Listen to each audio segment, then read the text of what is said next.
after my wife took care of her sick crush. My lawyer wife, who had been secretly married to me for 3 years, finally remembered that today was our wedding anniversary. But when she rushed home, all she found was a divorce agreement. And what she never could have imagined was that the person handling it turned out to be her own colleague. When she stormed over to question that colleague, asking why she hadn't been informed beforehand, the reply left her utterly speechless. "I didn't know Mr. Wang was your husband. Haven't you always said you were single?" Chapter 1. Hello. I'd like to file for divorce. This was our 3rd year of marriage, and I had made my decision. I was going to end it, but I hadn't told her yet. Sitting in the law firm, I spoke softly to the lawyer across from me. He looked up at me, his tone calm but polite. "If you wish to divorce, both parties must sign a divorce agreement.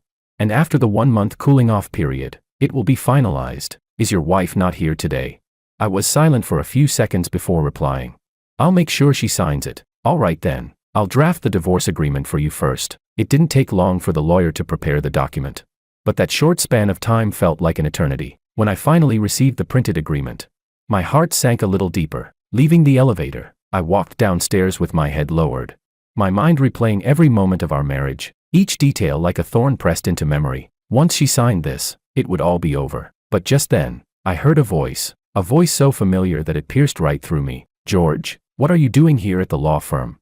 I froze and looked up. There she was, Willow, her almond-shaped eyes sharp enough to see through anyone. My heart skipped a beat, completely unprepared. She was a lawyer, and I had come to divorce, at her law firm. The irony couldn't have been greater. Fortunately, she didn't notice anything. After all, she's never really cared about me in the first place. Suppressing the tightness in my chest, I tried to sound calm. "Just here for a consultation, by the way. The property transfer documents for the house Dad and Mom mentioned are ready. You just need to sign them." I flipped the divorce agreement to the last page, placed it on the reception desk, and handed her a pen. The final page only had a signature line. Willow, being a lawyer, frowned slightly, her professional instinct urging her to glance through the content. But before she could, someone stepped out of the elevator, and her attention immediately shifted to him, just like before. Her eyes softened when she looked at him, while I became invisible. She hesitated only for a moment, then signed her name hastily. "All done. If there's nothing else, I have work to do." I nodded, feeling the weight in my chest finally lift a little. She hadn't realized what she'd just signed, that it was a divorce agreement. If she'd taken even a second to read it, she could have exposed me, but she didn't care enough to notice. Her entire focus was on the man who had just walked in, Makoto. I looked at his handsome, composed face, then back at the gentle light in her eyes, a mixture of emotions twisting inside me. My hands clenched around the papers until they crumpled. Without another word, I turned and left the firm. As the glass doors slid shut behind me, I faintly heard her tell her assistant, a new client, asking about divorce consultation. Her tone was calm, detached, only softening when she turned to say, "Makoto, give me a few minutes. Then I'll take you to lunch." "Okay."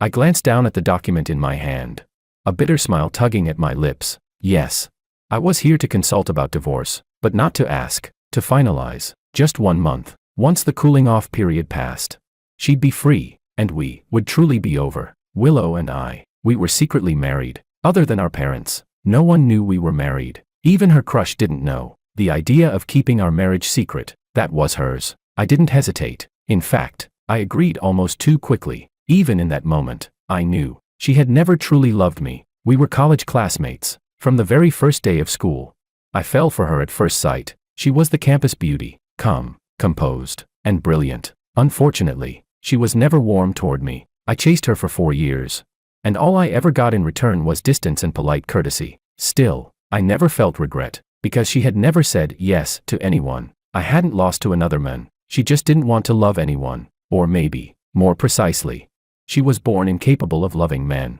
That was the lie I told myself for years. After graduation, we went our separate ways. She went to graduate school. I started working. From then on, our paths never crossed again. I thought my feelings for her would fade with time, but fate played its cruel joke. 3 years later, at a blind date arranged by our families, I saw her again. She was sitting there, cold and elegant as ever. Just one look from her, and my heart skipped the same unsteady beat. "Do you want to get married?" she asked. Straightforward and emotionless. I was caught off guard, but secretly thrilled. She must have been pressured by her family, I thought. Still, how could I refuse, when the woman I'd loved for years was suddenly willing to marry me? And so, we got married. I thought I'd stumbled upon a miracle, a gift from heaven, but in truth, I was just the man she used to run away from her past. It took me a while to realize. She wasn't uninterested in men, she simply already had someone in her heart. That person was her best friend's younger brother, Makoto. She was 5 years older than him. She always said she saw him as a little brother, but I could tell. That careful restraint of hers wasn't the affection of a sister. She had loved him for a long, long time, but the moment he graduated, he married his girlfriend of 3 years, and she was heartbroken, under her parents' pressure. And in the wake of that heartbreak, she chose me, in haste, without love. The night I discovered the truth, I drank myself senseless. I thought I'd give up on her, and for a while, I really did keep my distance, but only a few days later, I caved in again. I told myself, there's still time, if I just love her enough. One day, she'll see me. So I worked harder, at my job, and at our home. I tried to close the distance between us, to make her used to me, but she always kept me at arm's length. Even after 3 years of marriage, I still couldn't find a place in her heart, and for the first time, I started to wonder if my persistence had ever meant anything at all, until that day, when I accidentally found her photo album, a record of one boy's growth, from age 6 to 25, every photo, every caption, perfectly organized. It wasn't the first time I'd seen her meticulous side, but this time, her carefulness carried something deeper: emotion, obsession, attachment, and I couldn't pretend not to care, especially that night, the night she drank. She almost never touched alcohol, but that night, she was completely drunk, smiling with a kind of childlike joy that I hadn't seen in years. I asked her what had happened. She only smiled, said nothing. Later, I found out Makoto had divorced. In that moment, I understood. The window to her heart had never been open for me. I was nothing more than her refuge, a stand-in to help her escape her pain. But now that the man she once loved was free again, I laughed at myself for being such a fool. That's when I made my decision to end this marriage that had never truly begun. When she signed the divorce papers, I felt a strange kind of relief. She hadn't even looked at the document carefully. Her eyes focused entirely on Makoto, who had suddenly shown up at the firm. I didn't blame her. It was my choice. My greed for something that never belonged to me. Back at the home we had shared for 3 years, I stood in the middle of the living room, a space I had decorated myself, and memories came flooding in, each one painted with her silhouette. My gaze eventually fell on our wedding photo. Her smile, so forced, so distant, looked almost cruel under the light. I took the frame down and tossed it straight into the garbage bin downstairs. Then I returned, quietly sorting through our property files, determined to end this farce once and for all. When she came home, the first thing she noticed was the empty spot on the wall. She frowned, a rare expression for her, and asked hesitantly, "Where's the wedding photo?" "The nail came loose," I said flatly. I took it down before it fell on someone. Willow didn't question me further. She placed the late-night meal beside me and went into the study. The sharp, spicy scent filled the room, and I froze. Opening the bag, I saw the red, fiery dishes inside. My throat burned just looking at them. My chest tightened with something sour. We had been married for 3 years, and because of my chronic stomach illness, I had always eaten bland food, but my wife never knew. If it were the old me, I would have forced myself to eat every bite, just to make her happy. But the man I was now picked up the bag, walked downstairs, and threw it away. From today on, I will throw away every grievance, every sadness, and every part of this marriage, including her. Chapter 2. It was already deep into the night, yet I kept tossing and turning, unable to fall asleep. I buried my head into the pillow, my thoughts tangled into chaos. Just then, a cool hand suddenly wrapped around my waist, moving faintly against my back, familiar, lingering, slowly sliding forward with that recognizable scent. Her breath brushed the back of my ear, familiar, yet it made me instinctively shift away, dodging the kiss that was about to land. Her movements paused for a moment, then she spoke softly, not in a good mood. I kept my eyes closed and lied casually. "My stomach hurts. I just want to rest." She didn't press further, just a gentle mm. Then she nestled quietly into my arms. I thought she had fallen asleep. Unexpectedly, her voice came again. "That property contract you mentioned earlier, can I take a look? I'm worried there might be loopholes." My eyes snapped open, my heartbeat quickening as if something had struck me. She really wanted to see it. Panic surged, but I couldn't refuse. "You really want to see it?" She looked up at me, a flicker of confusion in her eyes, but still nodded. I stayed silent for a while. Finally, I got up and went to the study, pulling out that so-called property agreement. In truth, it was our divorce agreement. Just as I was walking back to the bedroom with the document, ready to hand it to her. Her phone suddenly rang. Willow, Maria's drunk again and causing trouble outside, you need to come. The man's voice on the other end was frantic and rushed. I heard every word clearly. Her face changed instantly. While answering the call, she was already throwing on her coat. Watching her swift movements, I couldn't help but speak up. Again, is it your brother who's getting divorced causing trouble this time? She froze mid-step and turned to glance at me. Her tone grew more serious than usual, as if trying to keep me from overthinking. It's his ex-wife. She's drunk and waving a knife at his door. I have to bring the bodyguards and check it out. It'll be a mess if something happens. I said nothing more, only nodded slightly. Be careful. She left the room in a hurry. The moment the door closed, it felt like all strength drained out of me. I sank back onto the bed. That night, I didn't sleep at all. When dawn began to break, I picked up my phone to check the time, and accidentally swiped open my WeChat moments. At the top was a new video posted 2 days ago by Makoto, someone I had secretly added. In the clip, the red sun slowly rose between the mountains, flooding the world with golden light. People gasped in awe, cheered, and when the camera panned across the crowd, I saw her, Willow. She stood among them, her face bathed in the gentle glow of morning, her lips curved in a smile that relaxed, long-lost smile. Yesterday's darkness has ended. Everything will be reborn. The video ended on that sentence. I stared blankly at the screen,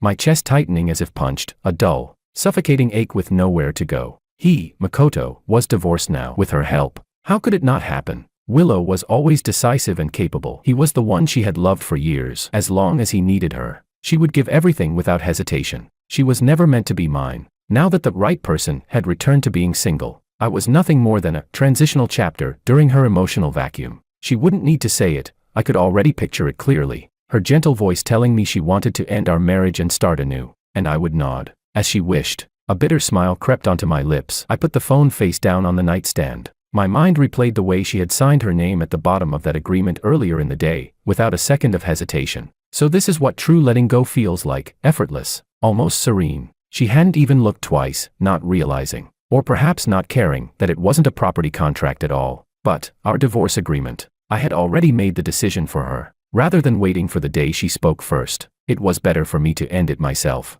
Taking the initiative to let go, at least that would leave me a little dignity. Rather than being forced into an embarrassing silence, I put my phone down and stood up, beginning to pack away all the couple's items we'd once bought together, the matching keychains, mugs, toothbrush cups, pajamas.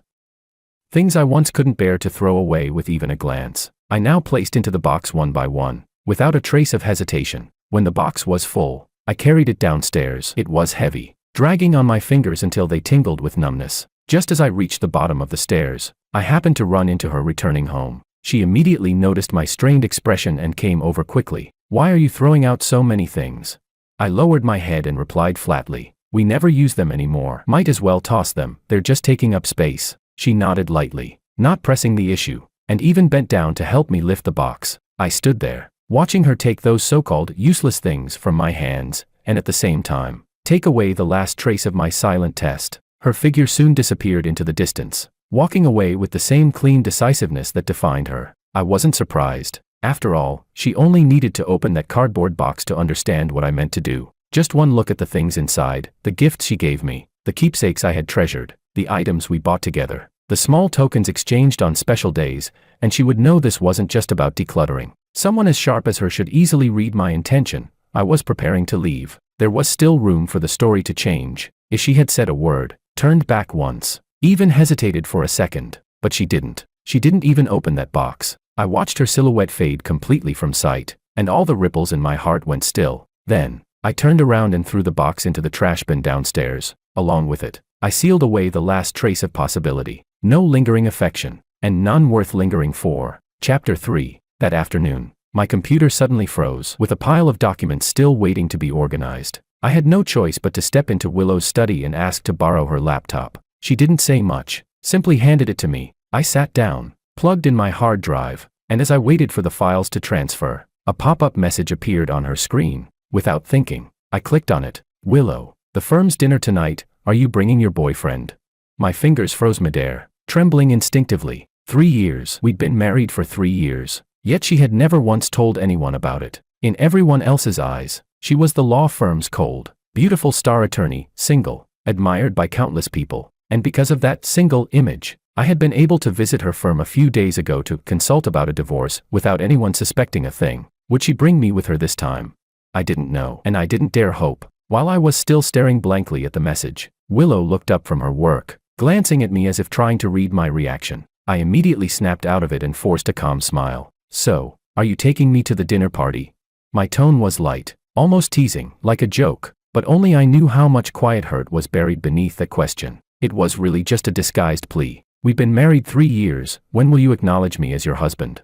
She opened her mouth but said nothing. That brief silence cut deeper than any word could. I looked away, forcing a more relaxed smile, pretending it didn't matter. I've got something to do tonight anyway. Even if you wanted to take me, I probably wouldn't have the time. She exhaled in relief, visibly eased. Then, next time, I'll bring you next time. I didn't answer. I rested my hand against my forehead, hiding my eyes in the shadow, and in my mind, I quietly replied to her promise. Willow, there won't be a next time. That night, I didn't go out. I stayed home packing, occasionally glancing at my phone, until I saw her new post on WeChat Moments. A photo from the dinner party. Her smile was polite, distant, perfectly composed. Standing beside her was Makoto. I stared at that man's profile for a long time, then suddenly found it absurdly funny. So she had chosen him, after all. I thought she might hesitate, struggle, maybe restrain herself a little, but she hadn't. I couldn't blame her. It was my own foolishness, believing that 3 years of marriage could earn a sliver of affection,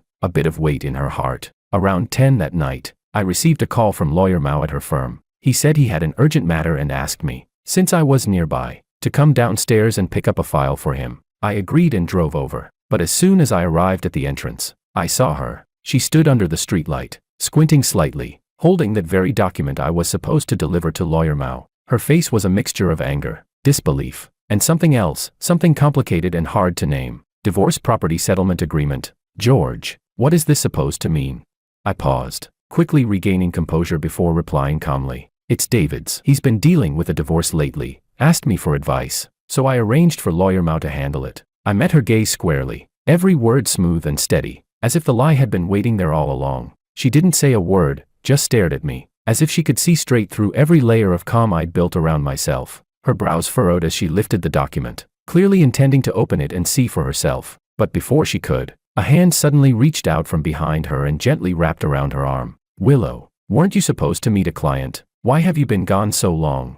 Makoto's familiar voice, as he leaned closer to her, his tone soft and natural. I saw Willow stiffen. She froze for a brief second, caught completely off guard. Her fingers tightened around the file. Her lips parted slightly, but she didn't look at me, didn't dare to, and she didn't know what to say. But more than that, she didn't want to push him away. Not now. Not when he was the one reaching for her. I, on the other hand, was calmer than she could have imagined. Taking 2 slow steps forward, I reached out and retrieved the agreement from her hands. Then I gave a small, polite bow, my tone distant, almost formal. Thank you, Attorney Liu. My friend and I still have some divorce matters to handle. I won't keep you any longer. My voice was even, no tremor, no accusation, no trace of emotion. Just the kind of composure that comes when everything inside has already gone silent. Chapter 4. The night wind rushed in through the half-open car window, scattering my thoughts into a mess. I didn't bother to close it. The cold air poured straight into my chest, chilling me to the bone, but at least it kept me awake. That scene, Makoto standing beside Willow, kept replaying in my head like a thorn that refused to come out.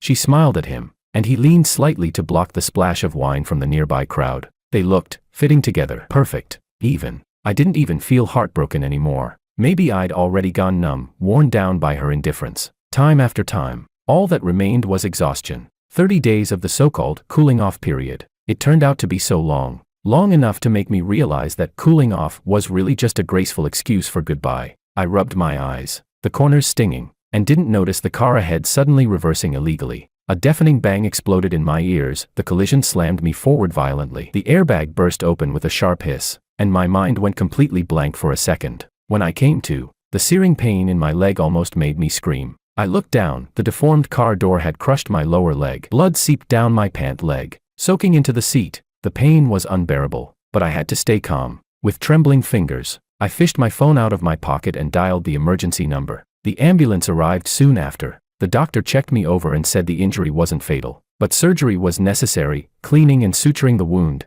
and it required a signature from a close family member. Can you contact any relatives? The doctor asked. I nodded and started calling Willow Liu. Once, twice, Again and again. More than 10 calls. Not a single one answered. I stared at the glowing screen, those rows of missed call notifications blinking like mockery. What was she doing?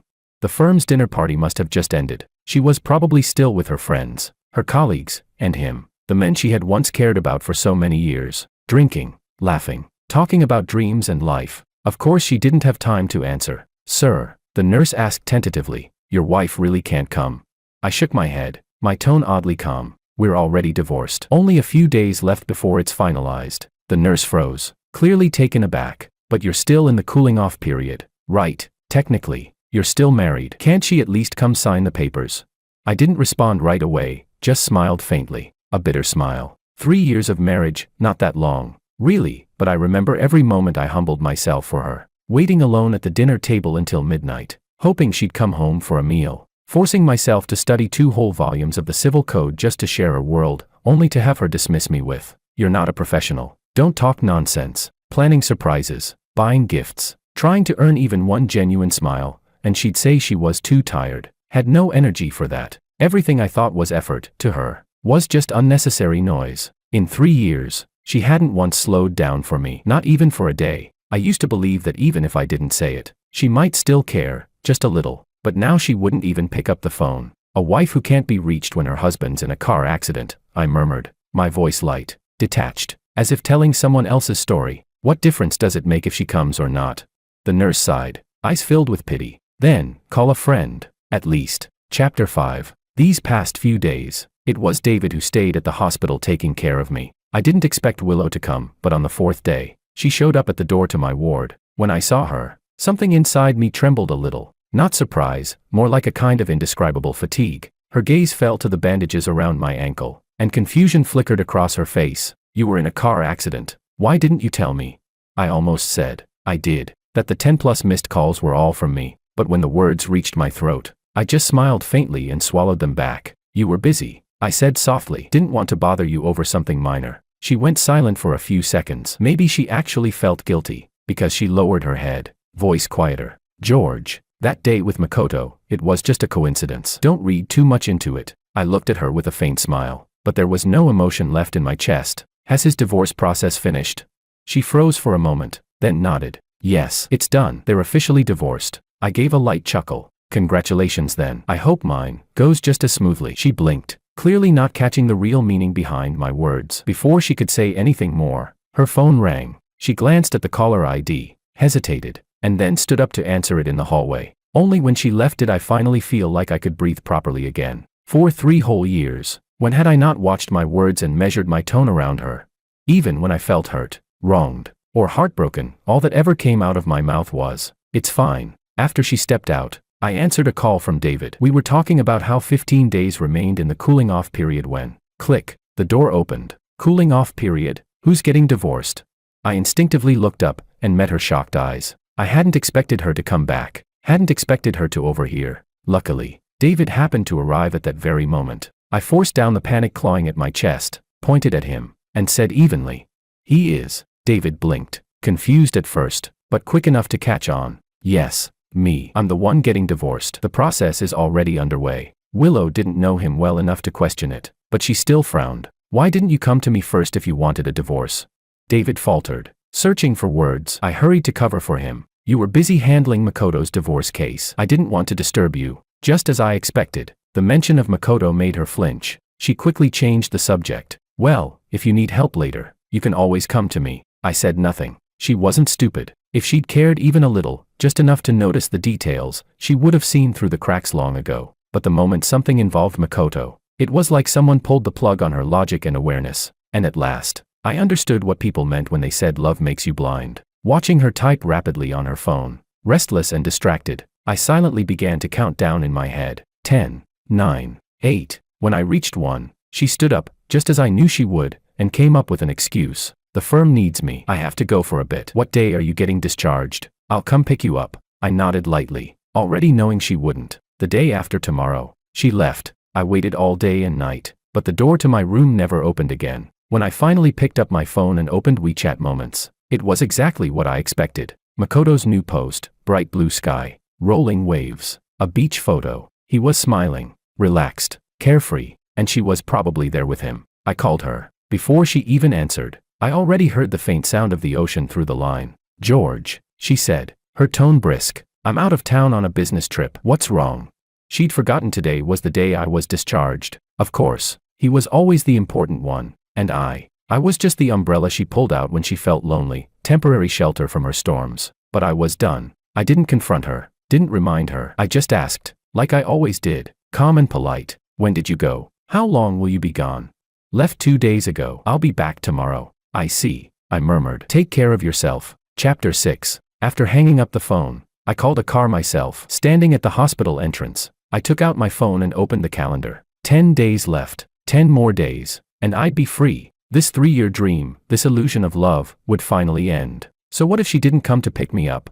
At least I'd learned something. Never again should I lose sleep over someone who would never turn around for me. When I got back home, I'd planned to move out right away, to end this relationship that looked like a marriage but had long become a hollow shell. But with my legs still injured and my movements slow, I couldn't do everything myself, so I called a moving company to come pack things up. Boxes piled up across the living room as the workers moved busily back and forth, doors wide open. I sat quietly on the sofa, watching the home I'd once arranged with such care being dismantled piece by piece, like attending the funeral of something I'd already lost. Then I heard the familiar click of high heels from outside the door. She was back. Willow stood in the doorway, looking as composed as ever, only frowning slightly when she saw the mess in the living room. "What's going on? A moving company?"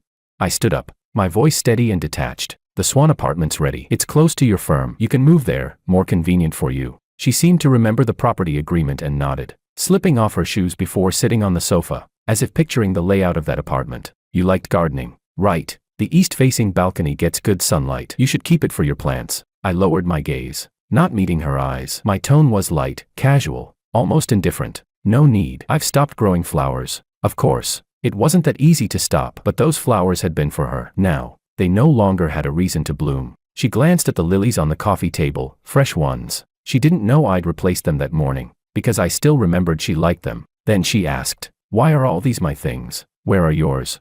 "Already moved," I replied without hesitation. She didn't seem suspicious, probably assumed I'd sent my things ahead to the new home. She poured herself a glass of water and reminded the movers not to mix up the labels on the boxes. I said nothing, only looked at her quietly. There was no chance of confusion. That new home contained only her belongings. Mine had no place there. I had no intention of inserting myself into her life again. Once everything was packed, she naturally reached out to help me downstairs. But the moment the elevator doors opened, before I could take a single step, they appeared, Makoto and his younger sister. We all froze. For a few seconds, the air itself seemed to stop moving. Willow instinctively released my arm and stepped forward, positioning herself between me and them. That reaction, whether instinct or reflex, spoke volumes. "What are you doing here?" she asked. Makoto smiled and said he came to give her a surprise. He explained that Susan wanted to see the new house, and since he hadn't been there either, he asked her parents for the address and came over. I didn't move, didn't even glance at him again,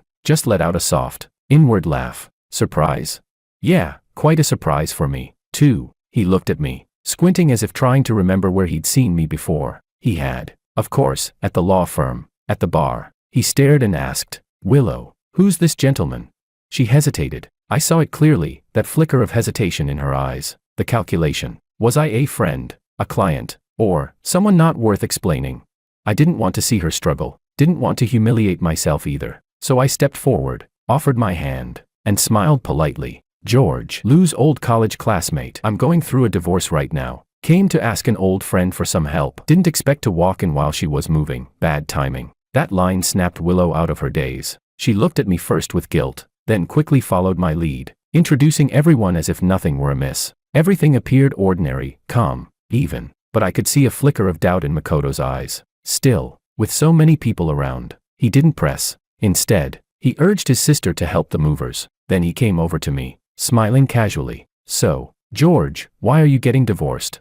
I hadn't expected him to be so blunt. I froze for a second, then gave him a small, weary smile. "My wife," I said quietly, "fell in love with someone else." Chapter 7. Hearing that I had gone through something similar, Makoto immediately felt a surge of sympathy and couldn't help but comfort me. "I'm pretty much the same, but it's okay. Once you're divorced, everything will start getting better. Willow will definitely help you get through this." Yes, the hardest part, signing the papers, she had indeed helped with that. I nodded and followed up on his words. I heard your case was also handled entirely by her. She must have put a lot of effort into it. A proud smile appeared on Makoto's face, and even his tone grew lighter. Yeah, Willow was a huge help. She helped me gather evidence to sue my ex-wife while also staying by my side to protect my safety. If she hadn't stepped in with her bodyguards, I might have already been stabbed to death by that crazy woman. Watching him recall those unpleasant memories with such fondness, I was stunned for a moment before blurting out a rather inappropriate question. Do you like Willow?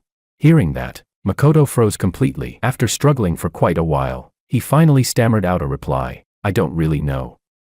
At first, I just saw her as an older sister. Since we were kids, she used to take me out to play, always looked after me, and gave me lots of gifts. When I was bullied in school, she'd step in and argue or even fight with people, ending up covered in bruises. When she found out I was divorced, she came to me on her own, saying she wanted to help. Later, my sister told me that Willow had secretly liked me for a long time. She's always been that cold and distant goddess type. Who would have thought she could fall into a secret crush? I still don't know what made her like me. Listening to him ramble on about the past, I felt a complicated mix of emotions. Through Makoto's words, I came to know a completely different Willow from the one I thought I understood. It turned out she wasn't naturally indifferent, she just didn't like me. She wasn't the kind of person who stayed passive about everything. It was just that I wasn't someone who could move her heart. Unfortunately, I realized all this too late, after I had already fallen too deep and wasted so many years on her. Immersed in his memories, Makoto didn't notice the complex expression on my face. After that talk, he began treating me as a friend he could open up to,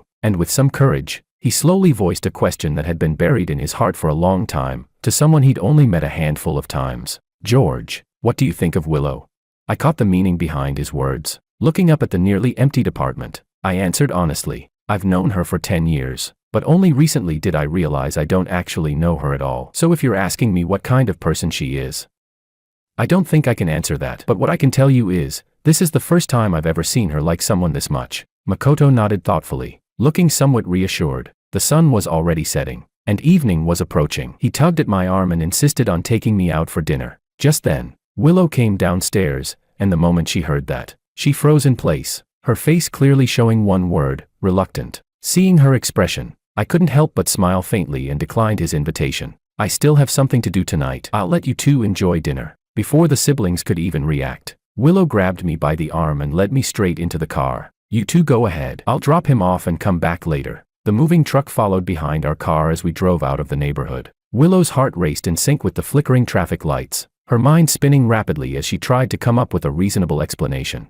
I was the one who broke the awkward silence, my tone calm and even. There's no need to be so nervous. Before we got married, didn't we agree to keep it hidden from everyone except our parents, until we both felt ready to make it public? You're not ready yet, and I understand that. Willow took a deep breath, her voice carrying a trace of gratitude. Thank you for understanding. Honestly, little by little, I've started to accept the fact that I'm married. Just give me a bit more time, and I promise I'll make it public. I hummed softly, almost inaudibly, and turned to look out the window. 3 years of marriage, and still not public. And now she wanted to wait a little longer, but I didn't want to wait anymore. There's only so much time in a lifetime that one can afford to waste. Chapter 8. The whole way, I didn't say a single word. The scenery outside the window kept slipping backward. Yet my heart felt anchored by something heavy, so heavy that I could barely breathe. Willow, sitting beside me, kept sneaking glances my way, as if she wanted to say something but swallowed the words each time. I knew what she was thinking. Lately, she'd been sensing that something was off about me, but she couldn't figure out why. So, she started rambling, reviewing everything that had happened lately, hoping to find the root of it. I listened silently as she retraced our days together, from late-night overtime to endless law firm cases, from general work stress all the way to Makoto's divorce case, all things that had nothing to do with me. I was just an observer, orbiting the edges of her world. Eventually, she seemed to come to a conclusion. I must have been feeling down because she'd been too busy and neglected me. I didn't speak, I didn't even nod. A flicker of guilt passed over her face. Then, she offered softly, our 3rd wedding anniversary is coming up soon. Why don't we take a trip together, just to relax? I knew she was trying to make it up to me, but what was the point now? There were only a few days left in our divorce cooling off period. I didn't want to stir up anything new, so I found an excuse. My injury hasn't fully healed yet. Traveling would be too tiring. She thought about it, nodded as if agreeing that I had a point, then started listing alternatives: an art exhibition, a candlelit dinner, a short day trip. I turned them all down, one by one, each with a different excuse. I simply didn't want to keep playing this farce of married life. Sensing my cold attitude, A hint of confusion appeared on her face. She probably remembered how I used to be. How? At the mere mention of going out, I'd light up like an idiot. To keep her from getting suspicious, I offered a middle ground suggestion. That weekend, how about we go back to my old university together? She froze for a second, clearly not expecting that. I'd never been the sentimental type, but she didn't question it. She just smiled and said, "All right." Silence fell again. I pulled out my phone and opened my calendar. The two dates sat side by side, almost as if fate had arranged it. September 6th, our wedding anniversary, and also the exact day I'd been secretly in love with her for 10 years. September 7th, the divorce becomes official. Going back to campus at such a time felt like returning to the starting point and like drawing a quiet period at the end of a 10-year sentence of unrequited love. I stared at the screen for a long time before letting out a soft laugh and murmuring to myself, "This time, you won't stand me up again, will you?" She raised an eyebrow, the corners of her lips curving with rare amusement. "When have I ever stood you up, George? Don't slander me." I didn't respond. I turned to look out the window. In my head, I started counting. The last time, you promised to pick me up from the hospital, but instead you went to the beach with Makoto to watch the sunrise, leaving me alone in a hospital bed. The time before that, you said you'd celebrate my birthday with me, but you ran off to help him gather evidence for his case, saying you were too tired and forgot. And before that, you agreed to go back to my hometown with me, but he got his heart broken, so you stayed to drink with him, leaving me stranded in the suburbs by myself. Again and again, whenever it came to him, you always remembered, but me, I was always the one you forgot. That's not standing me up, that's priority, and I've never been yours. The following week, she didn't come home again. Every morning, the first thing I did was tear another page off the calendar. The house grew emptier and quieter with each passing day. I packed the last of my things, not just to tidy up, but as if preparing for my own quiet farewell. Time passed quickly, almost too quickly to grasp. Then, September 6th arrived. I got up early, shaved carefully, styled my hair with wax, and put on an old white shirt, the one she'd given me years ago. It was plain, but she'd once said that was her favorite look on me. Today was our wedding anniversary, also, the exact day marking 10 years of my secret love for her. I slipped my camera into my backpack, planning to take a few photos on campus to mark the end of this long, one-sided love story. When I went downstairs, she was already waiting. As soon as she saw me, she smiled and, just like old times, opened the car door for me with gentle politeness. Maybe because I knew our freedom was just around the corner, I felt strangely calm, even a little lighthearted. I started chatting about our college days. She relaxed too, and even offered to take a few more photos for me, saying the day deserved to be remembered. I smiled, nodded, and quietly tucked away all the emotions that were threatening to rise. The car soon stopped at the gates of the university. I got out first and stood by the side of the car, waiting for her. She had just unbuckled her seatbelt when her phone chimed several times. I hadn't planned to pay any attention, but when she didn't get out of the car for a long moment, I couldn't help but glance back. Her hand hovered over the phone screen, her expression hesitant. I didn't know what message she had just read, but a faint uneasiness began to tighten in my chest. After a few seconds, she looked up at me and said, "George, something urgent came up at the firm. I need to go handle it." I froze. Today of all days. Today was our wedding anniversary. She wasn't really planning to leave, was she? I tried to keep her. "Can't it wait just an hour?"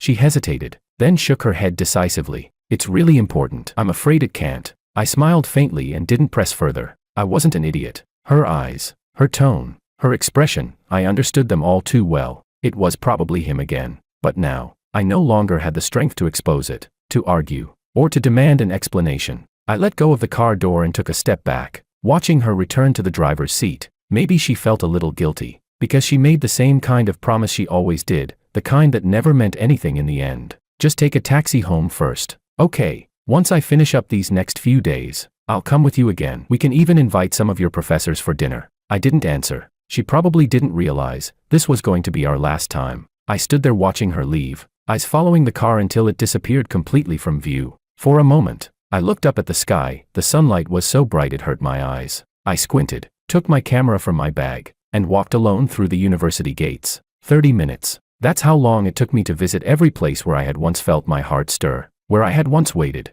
hoped, and dreamed. The classroom, the sports field, the library, the bench by the old path, and the plane tree, the one where I first saw her standing beneath it, memorizing words. I took photos of them all, not to remember her, but to say goodbye to myself. On the way home, I hailed a taxi. Sitting in the back seat, I stayed silent. The driver asked where I was headed. "Home," I said. Yes, it was time to go home. Back to that place that only had me left in it. The moment I walked in the door, my phone buzzed with a notification, a new post on WeChat Moments. I opened it. The very first one was from Makoto. A photo, taken in a hospital bed. He was lying under the covers, pale-faced. The caption was short. Fever's up to 39 degrees Celsius. But it's okay, someone's here with me. And right then, I finally understood. The so-called urgent case at the firm she had to rush to handle. It wasn't really work at all. She wasn't trapped by responsibility. She just never found it hard to walk away from me. Chapter 9. That was the moment I finally knew for sure. She hadn't gone back to the firm for work, she'd gone to take care of Makoto, who had a fever. I stared at that photo of him lying in a hospital bed for several seconds. Then I thought of how she had sat in the car that morning, looking me straight in the eye and swearing that something urgent came up at the law firm. I couldn't help but laugh under my breath. For him, she couldn't spare even half an hour. Hey, Willow, did it ever cross your mind that if you knew these few hours would be the last time we'd ever be together, would you regret standing me up once again? I shook my head. No, it didn't matter anymore. I opened WeChat, found Lawyer Mao's chat, and typed, Lawyer Mao, today's the last day of the divorce cooling off period. Do I still need to go to the firm to complete any paperwork? It didn't take long for him to reply. No need, Mr. Wong. Since the cooling off period ends today, the process is now officially complete. Congratulations on your new beginning. A new beginning. Those 3 words looked almost ironic on the screen, and yet I felt unexpectedly light. Yes, from today onward. From the moment I stopped loving Willow. From the moment I stopped hoping for her.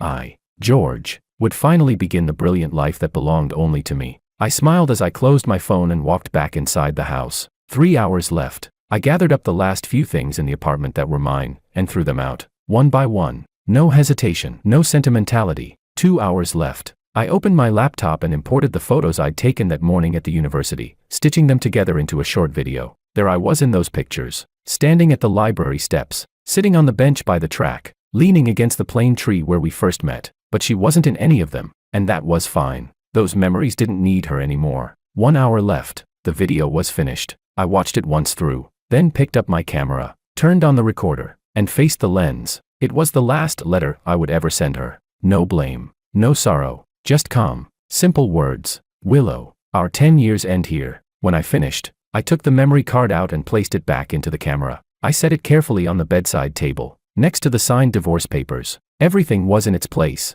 I picked up my last suitcase and walked out the door. I didn't look back. I wasn't going to. From this moment on, Willow, we are divorced. I wish you happiness. And as for me, I'm finally free. On the other side, Willow didn't leave Makoto's place until his fever had mostly gone down. As she drove home, she dialed George's number, wanting to fulfill her promise from before. But after more than 10 calls, all she heard was the same cold message. The number you are trying to reach has been powered off. Messages went unanswered too. In 3 years of marriage, this was the first time Willow couldn't reach him. Memories of his car accident flashed in her mind, and unease crept up her spine. She turned the car around and drove straight home. The new apartment was neat, everything back in its proper place, no longer cluttered and chaotic. But with just one glance, Willow felt something was wrong. George's belongings, not a single one remained. Her heart skipped a beat. Panic flared. She rushed to the old house. The place was empty, utterly silent. She searched every room, calling his name, but no one answered.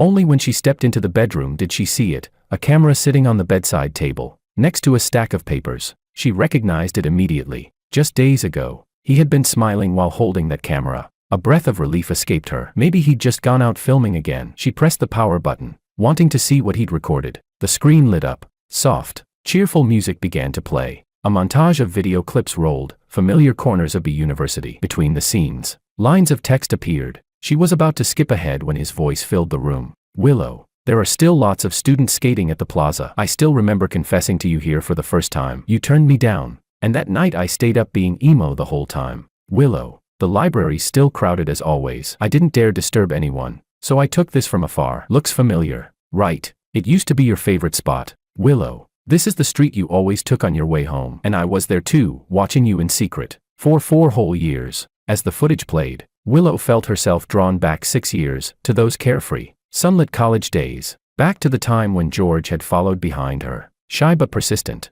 Unconsciously, the corners of her lips curved into a faint smile. The music faded, but the video wasn't over. There was still 1 minute left. She thought maybe there would be some kind of surprise, perhaps he'd appear on screen with flowers or a message. She looked around expectantly, but he wasn't there. Perplexed, she pressed play again. After a few seconds of darkness, his face appeared in the center of the screen. His eyes were red, his expression tired. A chill of dread began to crawl up Willow's spine. Willow, this year marks 10 years since we met, 10 years since I first fell for you. Hard to believe, isn't it, that I've liked you long enough to measure it in decades? Honestly, it's hard for me to believe too, after all. How many decades does a person get in one lifetime? 10 years, 7 of them chasing you, 3 of them married to you. Every day, I tried to find a way into your heart. I gave everything I could, but life doesn't bend to our will. If someone doesn't love you, they just don't, no matter if 3, 7, or 10 more years go by. That fact will never change. So, on this day worth remembering, I made an important decision to let go of this obsession, and to give you the freedom to love Makoto the way you want. So when you watch this video, I just want to tell you, no, to inform you of one thing. He paused for a breath. Willow, we're divorced. Chapter 10. A month ago, I signed the papers. You did too. So starting today, we're both free. I'm leaving. Don't come looking for me. I wish you and Makoto a happy ending. And may the rest of my life burn bright and unrestrained. Each word exploded in Willow's ears like spring thunder. She couldn't believe what she was hearing, her pupils dilated, lips trembling uncontrollably. What did he mean she had signed the papers? He had signed them. That they were already divorced. When had she ever signed anything?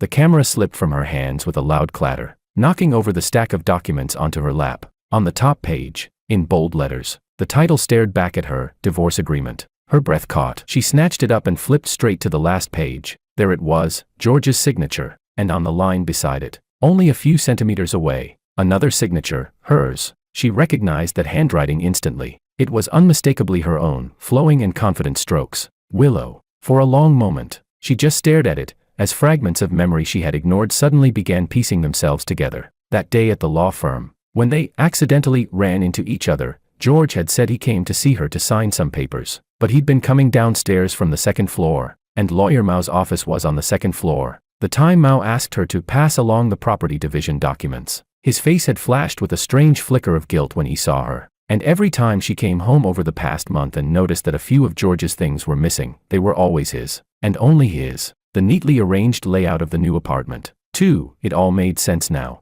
Everything had been carefully planned. He had lied, right under her nose, and tricked her into signing the divorce papers without even realizing it. Then, quietly, he disappeared. Once she finally pieced everything together, a rush of panic and fury surged through her chest. Gripping the divorce papers and the camera, Willow bolted out the door. She sped all the way to the law firm, stormed up to the second floor, and burst into Mao's office. The papers hit the desk with a sharp slap. Her voice trembled with anger. "What's this divorce case you're doing, Lawyer Mao?" Chapter 11. Seeing how agitated she was, Lawyer Mao immediately set down his teacup and flipped through the stack of case files in front of him. Yes, I handled that case. What's wrong?" Willow's fury exploded, completely overwhelming her composure. She no longer cared about professional courtesy or friendship. "George's case, why didn't you tell me beforehand?" Mao blinked in confusion, caught entirely off guard. This case followed all standard procedures. It's already been submitted for review. There was nothing irregular. "Why on earth should I have told you in advance?" "Because it involves me," she shouted. "Why didn't you tell me?" At her accusation, Mao's jaw dropped. He hurriedly flipped to the final page of the document to check the woman's name. Willow. George's wife was Willow. Wait, Willow's married. Wasn't she single? His thoughts tangled in a cloud of disbelief, his expression shifting rapidly. I didn't know Mr. George was your husband. Weren't you single?"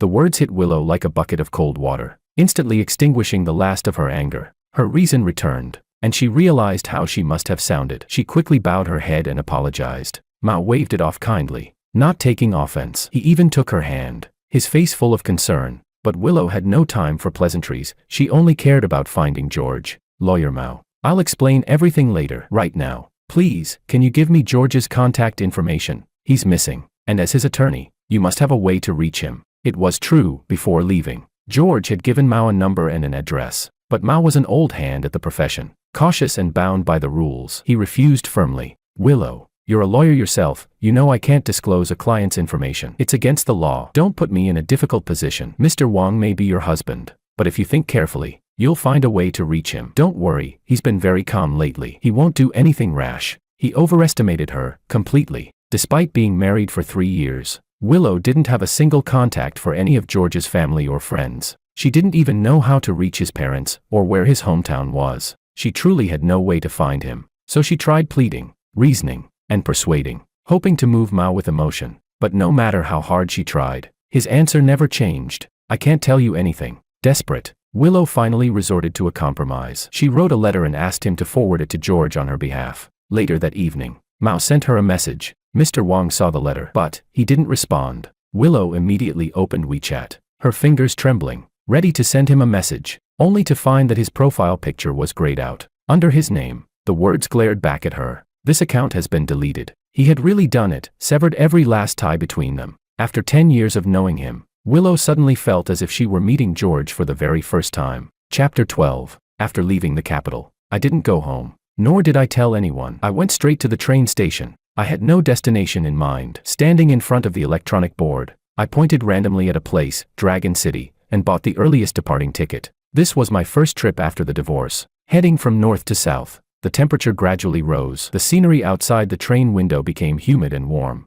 as if reminding me that this was a complete farewell. When I arrived in Dragon City, I carried my luggage out of the station. The place was unfamiliar, and I didn't bother checking any travel guides. I simply found a small inn to leave my bags, then started wandering the streets. No one knew me here. No one knew I had just gotten divorced. I ordered a steaming bowl of rice noodles and sat at a bustling street stall, sipping a cold drink. For the first time, I felt an indescribable sense of relief. A notification chimed, ding dong. I looked down. It was a message from Lawyer Mao. "Hey, brother-in-law. Why didn't you tell me who you were before filing for divorce?" Oh dear. This got messy. Since I didn't give her your contact info, Willow got quite upset with me. She wrote a letter and asked me to forward it to you. Take a look. I wasn't surprised that she was angry. After all, I had taken the signed papers and left without a word. So resolute. But that she actually wrote me a letter, that did surprise me. I opened the file Mao had sent and my eyes went straight to the page count. 8,000 words. I almost laughed out loud. Just a divorce. And she wrote 8,000 words. Was she planning to publish a memoir? It was probably full of accusations, emotional neglect, old resentments dragged up again.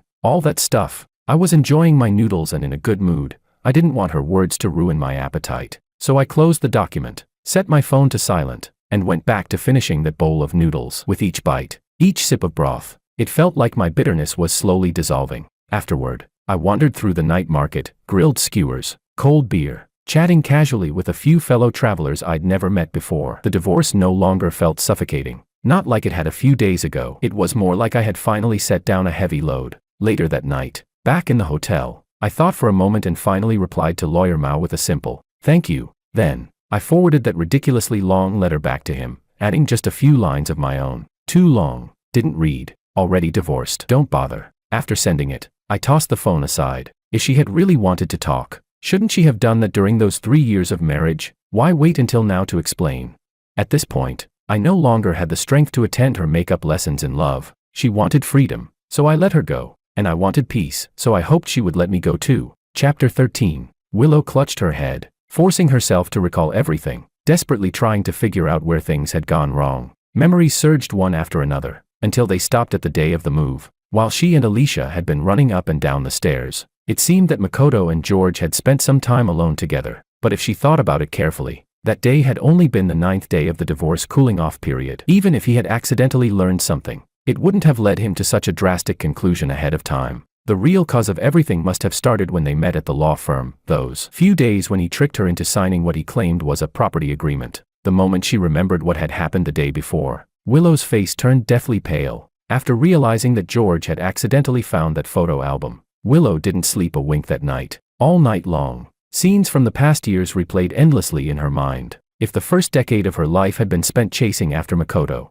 then the 3 years after his marriage were her lessons in learning to let him go. From the moment he married his ex-wife, she had decided to treat him only as a younger brother from then on. And as for George, who had always been the one chasing her, Willow had only ever seen him as a friend at first. Perhaps because they both shared the same pain of loving someone they couldn't have. She had always felt guilty toward him. That guilt lasted for many years, until 3 years ago, when they met again. The moment she saw him, she knew he hadn't moved on. So when her parents started pressuring her to get married, she wrestled with the same question for a long time. Should she obey them and marry a stranger from a blind date?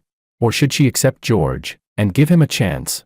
In the end, she thought, if she married him, at least he wouldn't have to suffer like she did. The young Willow believed that fulfilling someone else's wish could somehow ease her own despair of unrequited love. But back then, she didn't yet understand that getting what you don't truly want can sometimes be a crueler fate than not getting what you love. And fulfilling someone, it's never as easy as it sounds. Chapter 14. On one side was the abyss of a love she had already lost. On the other, the closed walls of a marriage she was about to enter. Torn between the two, she was nearly split in half. In that near breakdown state, she suggested a secret marriage, and George agreed without hesitation. So Willow got married, confused, unsure of how to forget one man, and equally unsure how to build a life with another. During the 3 years that followed, she and Makoto rarely contacted each other, only seeing one another occasionally at group gatherings. All the photos from those gatherings, especially the ones taken with others present, she quietly stored away in that photo album. Day by day, she tried to teach herself to let go of her obsession, but letting go was never easy. Out of habit built over years, her eyes would unconsciously seek him out, her emotions shifting whenever he appeared. Especially after learning of his divorce, she felt an urgent need to help him escape his misery and start anew. After all, he had once been someone she had truly loved, and even knowing they could never be together, she still wished him peace and happiness. But all of this existed only in Willow's heart. She never said a word of it to anyone. They say unrequited love is a secret kept by one heart alone, but she forgot that George, too, had been in love with her, and that made it easy for him to see through her silence. It was only after losing him that she realized she had exposed her heart long ago. And when the truth came out, her anger wasn't just about being tricked into a divorce. She was furious that he had judged her guilty without asking for the truth, furious that he had left so abruptly, giving her no chance to explain. She was angry at herself, too, for not noticing the signs sooner, for always ignoring him out of habit, for failing to shoulder the responsibilities of a wife. But above all, she was angry that she hadn't realized sooner what George truly meant to her. After more than 1,000 days and nights together, she had long since grown used to his presence in her life. Even after hearing that Makoto was divorced, she had never once thought of ending her own marriage, because from the moment she received that marriage certificate, Willow had already made up her mind. She wanted to walk through this life hand in hand with George. Chapter 15. On the third day after George left, Willow had tried every possible way, but still couldn't reach him. Time kept slipping away, and the panic in her heart grew heavier with every passing hour. Makoto had come looking for her several times during those days, but she had turned him down each time. So when he finally showed up at her door and saw her haggard, pale face, he was startled, his eyes full of concern. "Willow, what happened to you?" At that moment, seeing Makoto again brought up a storm of mixed emotions in Willow's heart. She had already transformed the love she once felt for him into something more like familial affection, but she'd never found the right moment to say so. Yet now that George had left because of a misunderstanding about her and Makoto, she could no longer afford to delay. She had to explain everything clearly. "Makoto, I've been trying to reach George these past few days." "George? What happened to him?" The worry that appeared on Makoto's face only made Willow feel more ashamed. "He's disappeared. I can't find him anywhere." "What? Disappeared? Why so suddenly? Is it because of the divorce? Does it have something to do with his ex-wife?" "Yes, it's because of the divorce, and his ex-wife is involved. But to be precise, it's because of me." Makoto's confusion deepened. Seeing the bewilderment on his face, Willow took a deep breath and forced herself to confess. "I'm George's ex-wife. We got married 3 years ago. I've been hiding it from you all this time." "I'm sorry, Makoto." The words hit him like a hammer. He froze on the spot. All those moments when he had felt something was off, those faint, nagging instincts that he'd brushed aside, they hadn't been illusions after all. He suddenly understood everything, yet he still couldn't bring himself to accept it. His voice trembled with disbelief and anger. "Why did you hide it? Do you think that was fair to George?" Willow fell silent, unable to explain the tangled emotions in her heart. Her silence only made Makoto's frustration boil over. He thought back to his last conversation with George. Guilt and regret surged through him. If he had known that Willow was George's wife, he would have killed those misplaced feelings the moment they surfaced. He never would have spoken to George the way he did. Now, realizing he had unknowingly become the catalyst that shattered their marriage, even if unintentionally, Makoto was crushed with remorse. "You shouldn't be apologizing to me, you should be apologizing to George." "I know." Willow's voice trembled. "But he's disappeared since the divorce. I can't find him anywhere." At that, Makoto felt a deep ache in his chest. He knew then that George must have truly given up. No one understood George's pain better than he did. People don't just vanish into thin air. If you really can't reach him, it only proves one thing: you never truly had him in your heart. The words cut deep, raw and merciless, piercing straight through her defenses. A wave of pain rippled through Willow's chest. She lowered her head, defeated, her throat tightening as tears threatened to spill. These 3 years. I failed him. I ignored everything he did for me. I ignored his feelings. By the end, her voice had nearly broken. Makoto said nothing more. He turned silently, each step heavy, and walked away. Watching his back fade from view, Willow felt her sorrow and regret swallow her whole. Everything that had happened, this mess, this heartbreak, was her fault, and in her mistakes, she had dragged down 2 innocent men. She felt utterly unworthy, and beyond redemption. Chapter 16. By the 7th day after George's departure, Willow had nearly been driven to the edge of despair. With her back against a bottomless abyss and nowhere left to retreat, she suddenly became clear-headed. The divorce cooling-off period was already over, but the legal procedures were not yet complete. Whether to finalize the divorce certificate or to proceed with a court filing, George would have to come back. Once she understood that, the defeated, lifeless Willow finally began to pull herself together. She ended her leave and returned to the law firm. The first thing she did was go to see Lawyer Mao. In the past few days, Lawyer Mao had forwarded countless messages to George on her behalf. Seeing Willow now, thin, pale, and exhausted, he couldn't help feeling sorry for her. He was about to offer a few words of comfort, but she spoke first, her tone calm and composed. Lawyer Mao, please tell him that I agree to the divorce. He can come back to sign the papers. Lawyer Mao nearly choked on his tea. You're agreeing to it just like that? You're not even going to try to win him back? You've been married for 3 years. For heaven's sake. He refuses to talk to me. What else can I do? The only thing left is to respect his decision. I can't exactly drag him into court over it. Lawyer Mao sighed deeply and shook his head in helplessness. All right then, I'll notify Mr. Wang. Don't be too hard on yourself. Willow said nothing more and quietly returned to her office. She sank into her chair, her body, tense for so long, finally relaxing just a little. In her mind, though, she was already planning her next move. The truth was, she had never actually intended to go through with the divorce. What she told Lawyer Mao was just a pretext, a way to lure George back so that she could at least see him once more. As long as he returned to the capital, she would have a chance to explain everything. He had loved her for 10 years. If she could clear up the misunderstanding, surely, just maybe, there would still be a chance to start over. A message soon came from Lawyer Mao. George was at the seaside, sunbathing. In the week since he had left, he'd already traveled through 2 or 3 cities, seemingly having left all the bitterness and frustration of the divorce far behind him. Chapter 17. When I saw Willow's message on WeChat, just 4 simple words, I agreed to divorce, I didn't feel the slightest sense of relief. Instead, I felt a twinge of suspicion. Hadn't she been pestering me for days, writing long letters, sending endless messages, and now she suddenly agrees? Was this another one of her tricks?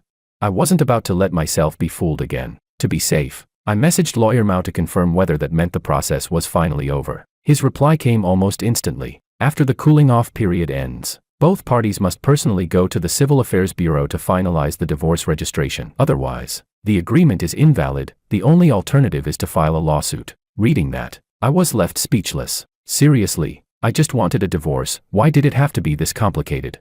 Was fate itself trying to stop me from escaping this miserable loop?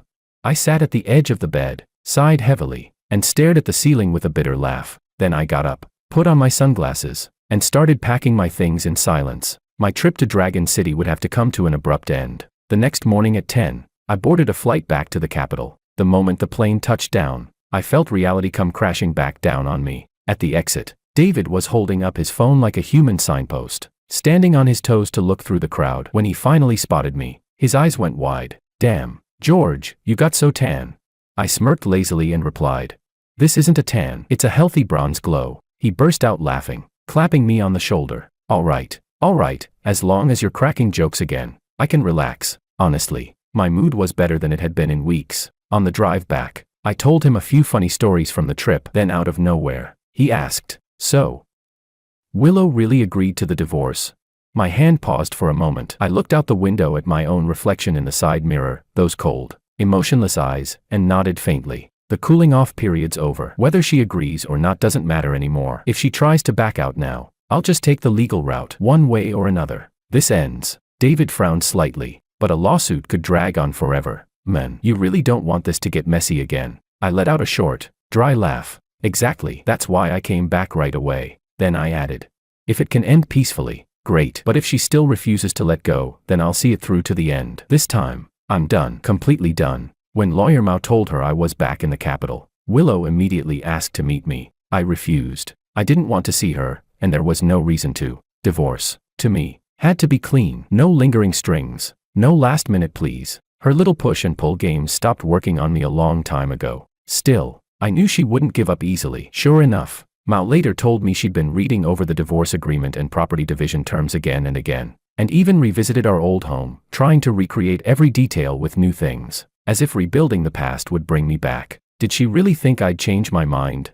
I ignored all of it. Days went by, and by late September, I finally decided to meet her, just once. The place, in front of the Civil Affairs Bureau. I wasn't interested in circles anymore. I wanted it straightforward. She came, of course, empty-handed, and the moment I saw her, I knew her so-called agreement to divorce was nothing but a lie. Just as I expected, I didn't get angry. In fact, I almost found her final struggle amusing, pathetic, even. With a faint, cold smile, I spoke in a voice that carried no warmth at all. You say you agree to the divorce, yet you show up empty-handed. That's your idea of sincerity?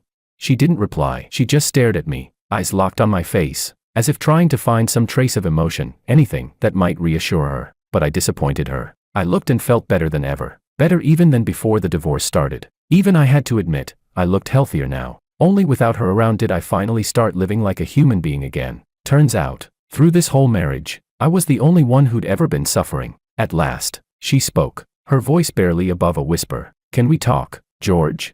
I let out a small laugh, my tone calm and detached. Sure. Once we finish the divorce registration, I'll talk about whatever you want. The last flicker of hope on her face shattered completely. Her voice came out hoarse, trembling as she tried to hold something back. I didn't bring my ID. Will you come home with me to get it, please? I didn't even bother pretending to hesitate. Go yourself. I'll wait here. But she still refused to give up, scrambling for another excuse. There are a lot of your things at home. I don't know where you put them. It'll take me a while to find them. That part, admittedly, was true. I've never been an organized person. I tend to toss things wherever, which would indeed make it a hassle for her. Still, I didn't trust her for a second. Without a word, I lowered my head and sent David a message, sharing my live location, just in case. Then I said flatly, too tired to argue anymore. Fine, I'll go with you. She drove. I sat in the passenger seat. Neither of us spoke. I stared out the window, watching the city blur past, while she seemed lost in thought, maybe replaying old memories. After a long silence, she tried to start a conversation. These past few days, where did you go? I kept my gaze forward, my voice like ice. We're already divorced. It's none of your business. That one hit her hard. I could hear it in the way she inhaled sharply before replying, her tone low but steady. We've only finished the cooling off period. The divorce isn't finalized yet. If we don't file within 30 days, the application expires. I'd been waiting for her to bring that up. These past few days, I hadn't been wasting time. I'd been poring over legal codes, studying every clause and loophole in the marriage law about divorce procedures. Did she really think she could use that to trap me? How naive. I cut her off before she could say more, unwilling to step into her logic trap. My tone was flat, edged with mockery. No need for Lawyer Lou to educate me on marriage law. What I do want to know is this: you don't even like me. So why are you using not divorcing as some kind of threat? Or are you still unhappy with the property division agreement? Chapter 18. We happened to reach a traffic light. Willow stopped the car and turned to look at me with a deep, heavy gaze. I'm not dissatisfied, she said slowly and firmly. If you really want a divorce, I can walk away with nothing. I'm not trying to threaten you. I just have too many questions I still don't understand. I just can't accept it. Can't accept it. I froze for a moment, caught off guard. She actually used can't accept it to describe how she felt now. I gave a short, cold laugh, my tone still indifferent. What is there for you not to accept? That you're being divorced without knowing the full story? Or that this time it wasn't you who filed for divorce, but me, and that hurts your pride? Neither. George. I heard her let out a soft laugh, not one of relief, but of exhaustion and bitter self-mockery, like a sigh that had been held back for too long. I can't accept being misunderstood by you. I can't accept that you won't give me even one chance. I can't accept cutting things off with you completely. I suddenly didn't know what to say. What did she even mean by that? Wasn't she the one who liked Makoto? Hadn't she been secretly in love with him for years? This marriage had always just been her way to escape from that old love, a temporary shelter at best. But the way she was speaking now, why did it sound like she truly didn't want to let me go? Then she spoke again. George, I watched the video you left at home. I know why you want to leave. It's because you think I still like Makoto, right? I stared ahead at the red light and asked quietly, isn't that true? She didn't deny it right away. After a moment of silence, she spoke in a low voice. I'm sorry. I should have explained everything to you a long time ago, but I kept putting it off. Kept waiting. I let you misunderstand. Let you hurt for so long. It's all my fault. Her apology surprised me, but honestly, by that point, I no longer wanted to hear her belated explanations. I just wanted it to end. You're right, you did wrong me, I said calmly, looking at her profile. So if you really want to make it up to me, just end this cleanly. Sign the divorce papers. Once you do, I can forgive everything. As soon as I said that, she froze. The light in her eyes dimmed instantly, and she looked almost in pain. But I didn't say more. There was no point in circling around the issue anymore. A one-sided marriage, I was done wasting my time on it. Yet suddenly, she whispered, "But I don't want a divorce." I turned to her, stunned. I even rubbed my eyes, wondering if I'd heard wrong. "What? George, I'm trying to keep you," she said, her voice barely audible. "Can you give me another chance?" I frowned instinctively. For a moment, I actually wondered if she was setting me up. She was never the type to bow her head or plead. Her sudden softness made my chest tighten. I stared at her for a long time before finally voicing the question that had been suffocating me. "You were heartbroken for 3 years and never moved on. I, on the other hand, foolishly loved you for 3 years, and you never wavered. This marriage, from beginning to end, was just me deluding myself. You never loved me. So by asking for a divorce, I'm only trying to correct a rash mistake I made back then. Now Makoto's divorced too, and he clearly has feelings for you. By all logic, you should support my decision. Free yourself early so you can pursue him openly, shouldn't you?" "No," she said softly, shaking her head. Her eyes suddenly shone brightly, looking straight at me with the same steady resolve I once had when I looked at her. "From the day Makoto got married, I told myself he could only ever be like a brother to me. I got married not because he wouldn't marry me, but because I wanted to forget him. My marriage to you was never a mistake. I truly want to spend my life with you." After all these years of knowing Willow, it was the first time I'd ever heard her speak with such solemn sincerity. It almost sounded like a confession. But I wasn't the same fool who used to melt at her every word. 10 years. For 10 whole years, I treated her as the light of my life, and yet that light had never once shone on me. Now she says she wants to spend her life with me. The cruel joke is, if she'd said this back then, I might have cried tears of joy. But now, all I feel is exhaustion. I closed my eyes, unwilling to look at those burning eyes of hers that still held a flicker of hope. My tone was as calm as I could make it, though even I could hear the chill in it. "These words you're saying," I paused, opened my eyes, and met her gaze. "Do you even believe them yourself?" Chapter 19. I never thought she would still say something like that. "I'll prove that everything I said is true. George, please, give me another chance, okay?" Her voice sounded so earnest, but I couldn't feel even a flicker of emotion. It wasn't that I was cold-blooded. I had simply grown tired of hearing these hollow promises. The car slowly rolled into the underground garage and stopped. I unfastened my seatbelt, opened the door, and said flatly, "Hand me the divorce certificate. You can prove yourself however you like after that." Without looking at her reaction, I stepped out and walked straight toward the elevator. She followed behind me silently, saying nothing. Yet I could feel the weight of her emotions, that suffocating sadness slowly spreading through the air. I didn't turn around. There was only one thought left in my mind: end this, as soon as possible. When the elevator ascended, I stood in the corner, watching the numbers climb one by one. Each floor felt like a countdown toward freedom. The door opened. I walked to the apartment door and entered the code. A soft chime, ding-dong, and the door swung open. I lowered my head as I stepped inside, debating whether to change my shoes, when something on the shoe rack caught my eye: a pair of bare slippers, identical to mine, the exact same kind I used to wear in the old house. But I remembered clearly, on the day I left, I threw them away. Frowning, I lifted my head and scanned the room. Then I froze. This wasn't my old home, yet it looked exactly like it. The curtains, the teacups, the arrangement of the cabinets, even the wedding photo in the living room, everything was replicated down to the smallest detail. It was as if someone had reconstructed my memories, frame by frame, to make me believe that nothing had ever changed. "Why did you decorate the place like this? And where did you even get all these identical items?" I finally asked, confusion and a hint of guardedness in my voice. She stood behind me, her tone slow but stubbornly calm. "I always thought you'd move in with me, that we'd start a new life together. I never expected you'd already planned to leave, to abandon me here alone.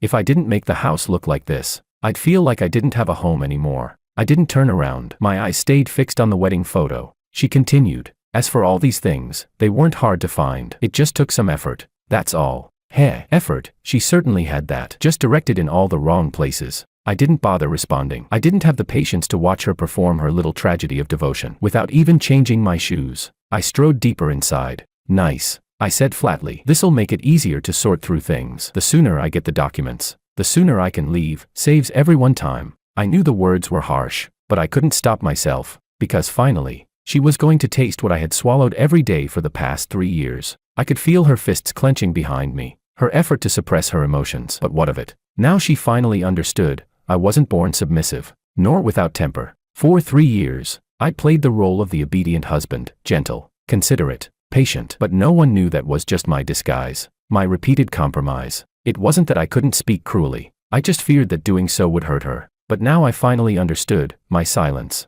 my tolerance, my restraint to her, they were nothing more than expected. She never truly considered me. Even when I was covered in wounds, she still found ways to sprinkle salt into them. And now, she says she wants to win me back. But me?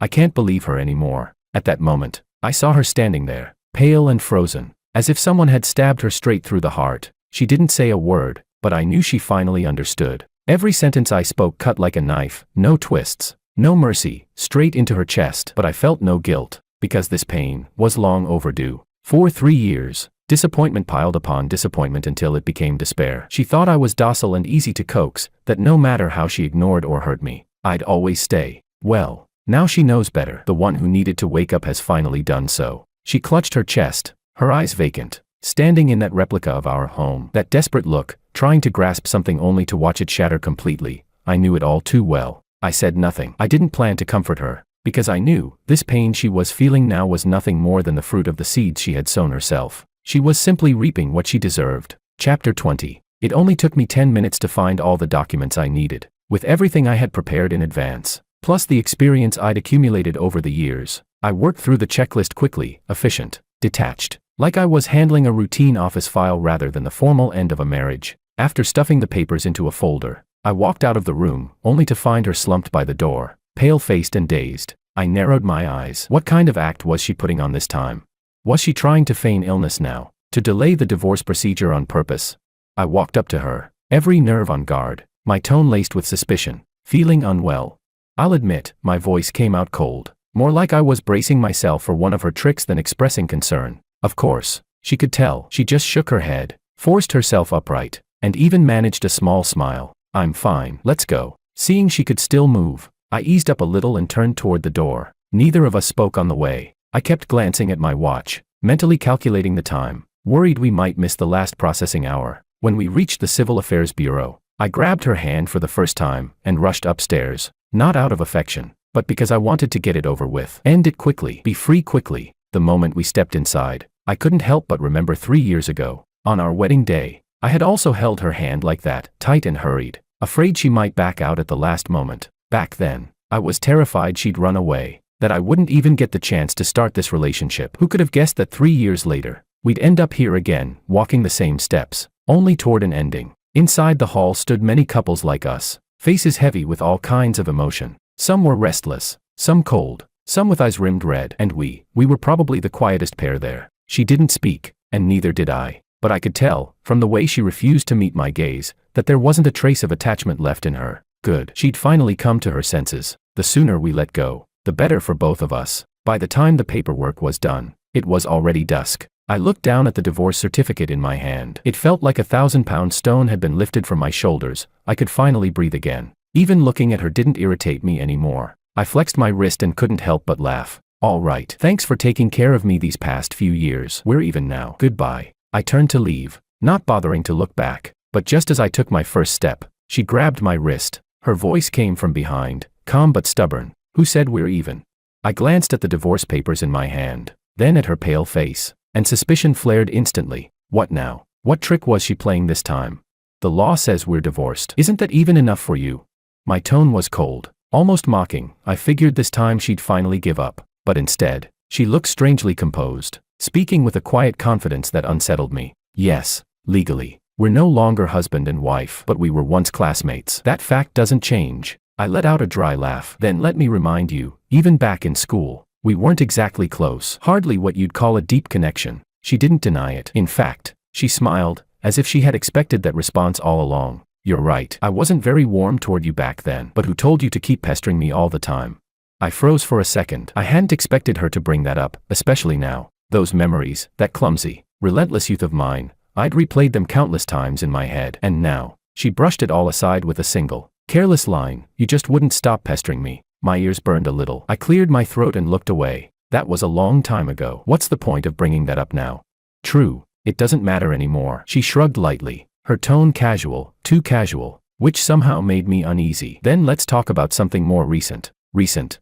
My brows drew together. I eyed her warily. What are you trying to say? She didn't answer right away. Instead, she looked straight at me, her eyes reflecting my guarded expression, and suddenly, she smiled. Her voice was softer now, but there was something in it, something serious, almost unsettlingly sincere. Didn't you say, she began, that once we got divorced, the past would be wiped clean, and whatever I wanted to talk about, you'd listen? Chapter 21. Yeah, I guess I did say that, but, heaven knows, when I said it, all I wanted was to push her into signing the divorce papers faster. I never had the slightest genuine intention of opening up my heart. Who in their right mind would want to bare their soul to their ex-wife on the very day they get their divorce certificate? Isn't that supposed to be the time to grab a drink with friends, celebrate newfound freedom, block her number, delete her contact, and officially kick off a happy single life? Unfortunately, before I could clarify, she stepped in front of me again, relentless, her tone so serious it sent a chill straight down my spine. You tricked me into signing that agreement before and then vanished without a word. Now you've changed all your contact info. If I let you go this time and you disappear again, where am I supposed to find you to make you keep your promise? The way she said it, firm, righteous, almost prosecutorial, made me feel like a defendant being cross-examined in court. I wanted to come back with something sharp, but somehow, guilt crept in instead. Damn her. That professional advantage of hers, being a lawyer, made her too good at twisting words and catching loopholes. And of course, she could see my hesitation. She went straight for the kill. You wanted the divorce, I didn't. But I still respected your decision, didn't I? I didn't chase you down for lying to me, didn't refuse to let you go. I just want to talk. After all, we were classmates for 4 years and married for 3. George, are you really planning to be this heartless?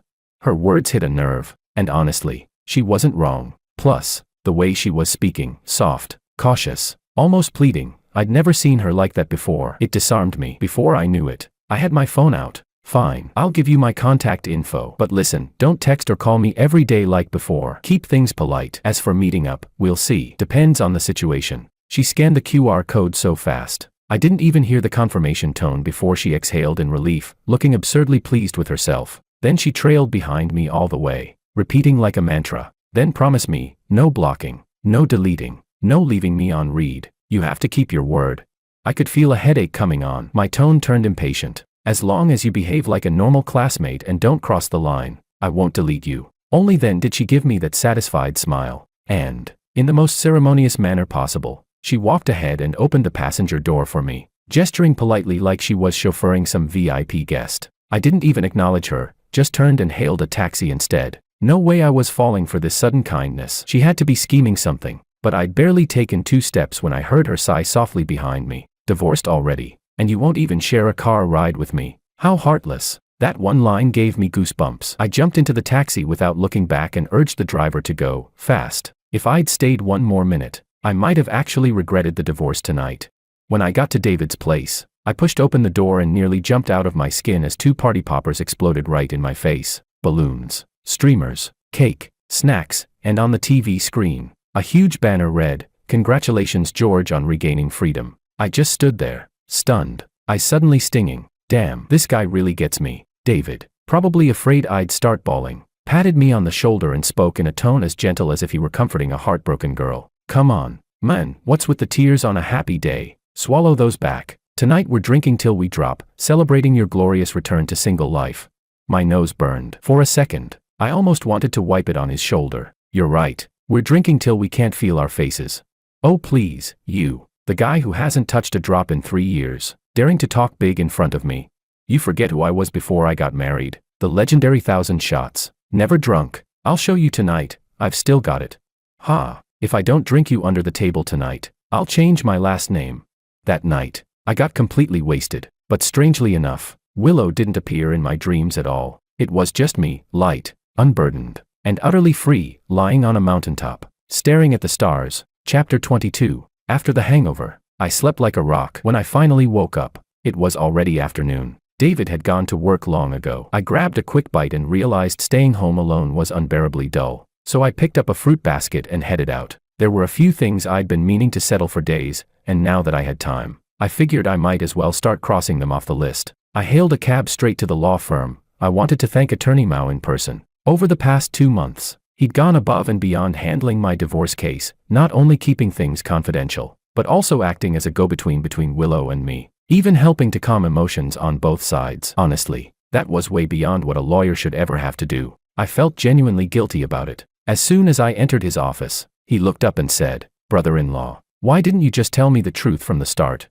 The moment I heard brother-in-law, I instinctively corrected him. "Attorney Mao, from now on, just call me George. Willow and I are divorced. Brother-in-law doesn't really fit anymore." I paused, then added, "I didn't mean to keep it from you. It's just, you know how we kept our marriage a secret. I didn't want to put you in a difficult position." He nodded in understanding but still sighed, steering the conversation back to the main point. "You two were college classmates. Isn't it a pity to end things like this? Are you really planning to cut ties completely?" That question hit right in the chest. Truthfully, up until yesterday, I had intended to sever all contact, but after seeing how she behaved yesterday, I had to admit, I was wavering a little. Even setting emotions aside, there were still practical things to deal with. Like, how the hell was I supposed to explain all this to my parents? With their temper, they'd probably go confront her in person before calming down. If I didn't warn her in advance, things could get messy fast. Forget it. The whole never see each other again idea might have to wait. I let out a small sigh, shoved those thoughts aside, and said to him, "We were together for 3 years and never once had a big fight. Even the divorce was peaceful. We're not enemies, but we can't go back to what we were. As for whether we'll talk again, I don't know. Guess it depends on fate." I said it in a neutral tone, not closing the door entirely, but not making promises either. He understood and nodded, a flicker of relief passing over his face. I knew he'd been worried about Willow. He must have noticed how close to breaking she'd been lately. She was his protege, after all, so it was natural he'd feel protective. I didn't call him out on it. We chatted a bit more, then I stood up to leave, but just as I opened the door, I froze. Willow was standing right outside. I nearly jumped out of my skin. Attorney Mao looked just as startled. "What are you doing lurking outside my office?" he exclaimed, clutching his chest. She ignored him, her eyes fixed squarely on me. A bad feeling settled in my gut. Before coming here, I checked. She was supposed to be on leave today. That was the only reason I dared to stop by. I hadn't expected her to catch wind of my visit and show up early. I didn't want another scene. My tone was ice cold. "Move. I've got things to do." She stepped aside obediently, and without hesitation, I walked past her and headed downstairs. But the moment I stepped outside, I froze again. A torrential downpour. The street was practically flooded, water already up to my calves. I opened my umbrella and stood there, staring at the empty road. Perfect. I pulled out my phone to call a ride. 10 minutes later, nothing. Not a single car available. The rain just kept getting heavier, pounding the pavement like a drum. It didn't look like it'd stop anytime soon. I checked the weather app. The forecast said it wouldn't lighten up until after 7 p.m., which meant I'd be stuck here for at least 6 hours. I gave a dry laugh, shaking my head. Figures. Even the weather's got a sense of timing. Chapter 23. Need some help? I turned around and saw Willow standing by the doorway. The misty rain blurred her face, but there was unmistakable concern in her eyes. I didn't answer. I acted as if I hadn't heard her, but her skin has always been thicker than a wall. She didn't seem embarrassed at all, just kept talking on her own. "The last time it rained this hard was about a year ago, wasn't it? You said you wanted to try baking, but you ended up turning the whole kitchen into a disaster zone." Her voice was soft, carried along by the sound of rain, layer upon layer, like it came from far away. Yet every word still landed squarely in my ears, in my chest. I couldn't block her out. The rain was too heavy, nowhere to hide. So she stood there, little by little, unearthing every fragment of memory buried in the cracks of our life together. From that storm, she moved to our first date, from our small domestic quarrels after marriage, to the days back in college when I wouldn't stop chasing her. She spoke so earnestly, as if she were telling someone else's story, and I just stood there, trapped, forced to sink into those all too familiar scenes. But the gentler her voice grew, the more exhausted I felt, because every single thing she mentioned, I remembered vividly, and just when I'd finally started to forget, she had to drag it all back out, as if she was terrified I might actually move on. Finally, I couldn't take it anymore. "If you're so bored," I cut her off, "why don't you grab your car and make some extra cash?" She blinked, startled for a second, then smiled, as if she'd instantly caught my meaning. "Sure," she said lightly. "Hop in." I didn't say another word. I got into the passenger seat, buckled my belt, and closed my eyes, pretending to sleep the moment I sat down. To her credit, she stayed quiet, not a word. That, at least, was a relief. Honestly, as long as she didn't talk, didn't try to make me remember, I didn't find her company unbearable. The car moved smoothly through the rain. I leaned back against the seat, listening to the steady rhythm of raindrops on the window. Strangely enough, it calmed me. When we reached my stop, I pulled out my wallet, took out $100, and handed it over. "Thanks for the ride. Keep the change." She actually accepted it with a cheerful grin, tucking the bill away as she teased. "It was my pleasure, sir. Feel free to contact me anytime you need transportation." I couldn't be bothered to respond. I was about to open the door and leave when she called out again. "Makoto wants your contact information. Is that okay?" The moment I heard that name, my stomach tightened. Images flashed in my head. That day I secretly added him on WeChat, but that account had long been deleted, so there was nothing to worry about. I nodded slightly, though a faint ripple stirred inside me. Soon, a friend request came through. I glanced at the name, Makoto. The profile looked normal enough. I accepted, and the second I did, the text, "The other party is typing," appeared under his name. I stayed where I was, staring at those gray words for a few seconds. What did he want? Was he coming to accuse me of something, to reopen old wounds? Just as the thought crossed my mind, his message appeared. "George, are you free tomorrow? I'd like to meet and talk." That was it. One simple line, but I didn't know how to reply. Makoto, he'd always been a strange contradiction for me. He wasn't a bad guy. In fact, in some ways, he fit Willow's ideal type better than I ever did. I used to envy him, hell, maybe even resent him. But between us, there had never really been any open conflict. And now, the only thing that once linked us, Willow, had been cleanly cut from my life. Logically, I should have declined his request, kept things simple, but somehow, I wanted to go. I wanted to know what he wanted to say. Maybe it was curiosity. Maybe it was something else, something I couldn't quite name. So I typed a single word, "Okay," then added a question mark, asking for the time and place. A few minutes later, he sent back the details. "Tomorrow, 3 p.m. I stared at the screen for a long moment. For some reason, it felt like I was stepping into a new chapter, a different kind of story. And for once, I didn't feel afraid. Chapter 24. The moment I saw Makoto at the cafe, a strange sense of disorientation washed over me. It had only been a month since we last met, but he looked worn down. The shadows beneath his eyes were deep,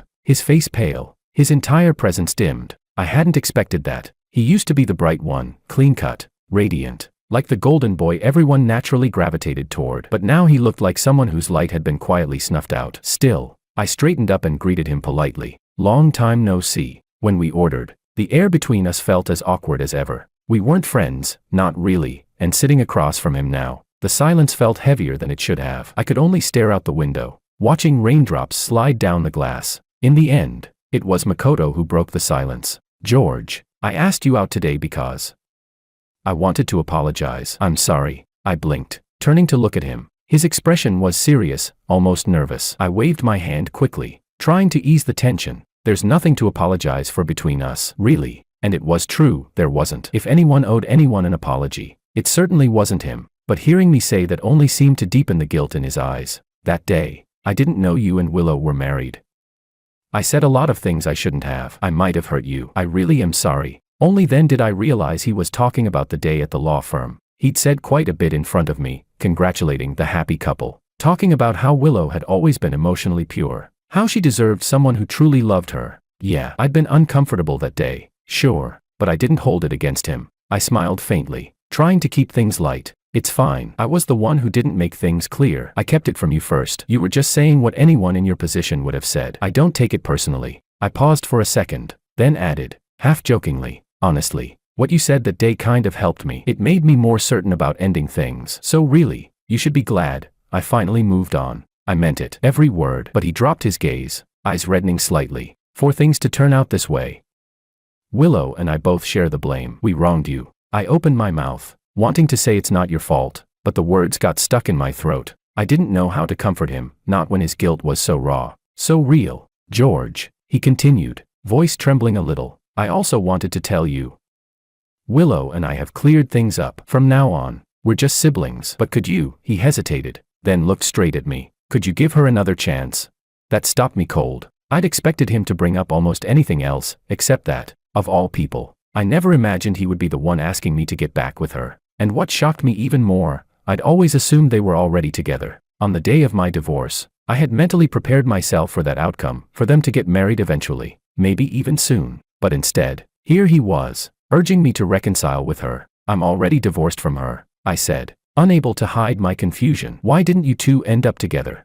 He lowered his head, silent for a long moment. before finally speaking in a subdued tone. He told me he'd known for years that Willow liked him, but he pretended not to know. Then, after his own marriage failed and left him broken, it was Willow who had helped him through those dark months. At the time, he thought she still liked him, and slowly, inevitably, he started to fall for her too. But as they spent more time together, he began to notice something, a change. Subtle but undeniable. The way she looked at him had shifted. There was no longer that old glimmer in her eyes. She looked at me, he said softly, voice almost cracking, like an older sister looks at her younger brother. He paused, took a deep breath. Later, I realized I was no longer the special one in her heart. He explained that the day he spoke to me, he genuinely didn't understand what Willow was thinking anymore. He'd hoped talking to me might give him some clarity. But once I learned the truth about your divorce, he said, I finally understood. I was the one who disrupted her life. During that time, she was like someone possessed, searching for you everywhere. And in her eyes,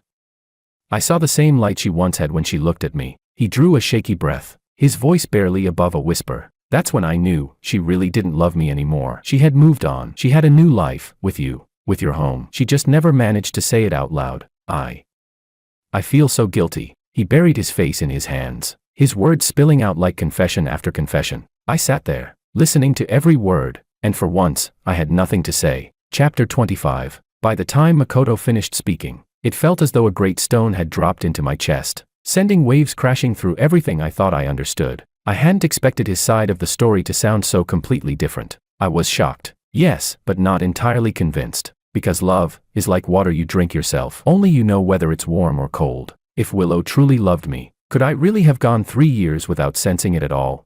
So, faced with Makoto's sincere explanations and gentle persuasion, I stayed silent for a moment before answering. No matter whether her feelings for you were love, affection, or friendship, I said calmly, to me, they were always deeper than whatever she felt for me, her husband. The reason I wanted a divorce wasn't only because of you. It was everything, all the small disappointments, the quiet hurts, the years of pretending, that finally made me see what marriage really was. That's when I lost all hope. I stated it as plainly as I could, and Makoto seemed to understand. Whatever words he had left to say died on his lips. Our eyes met across the table. I saw the faint redness around his eyes and couldn't help but sigh. In the end, I said softly, this whole thing is between Willow and me. You're innocent in it. You shouldn't have been dragged in from the start. What's done is done. The divorce is final. If I, the one living it, can move on and let go, then what's left for you to dwell on? Let it all go. Makoto, live your own life. It's not too late for either of us to start again. Chapter 26. Though the conversation had ended, Makoto couldn't calm himself for a long time. He sat there alone,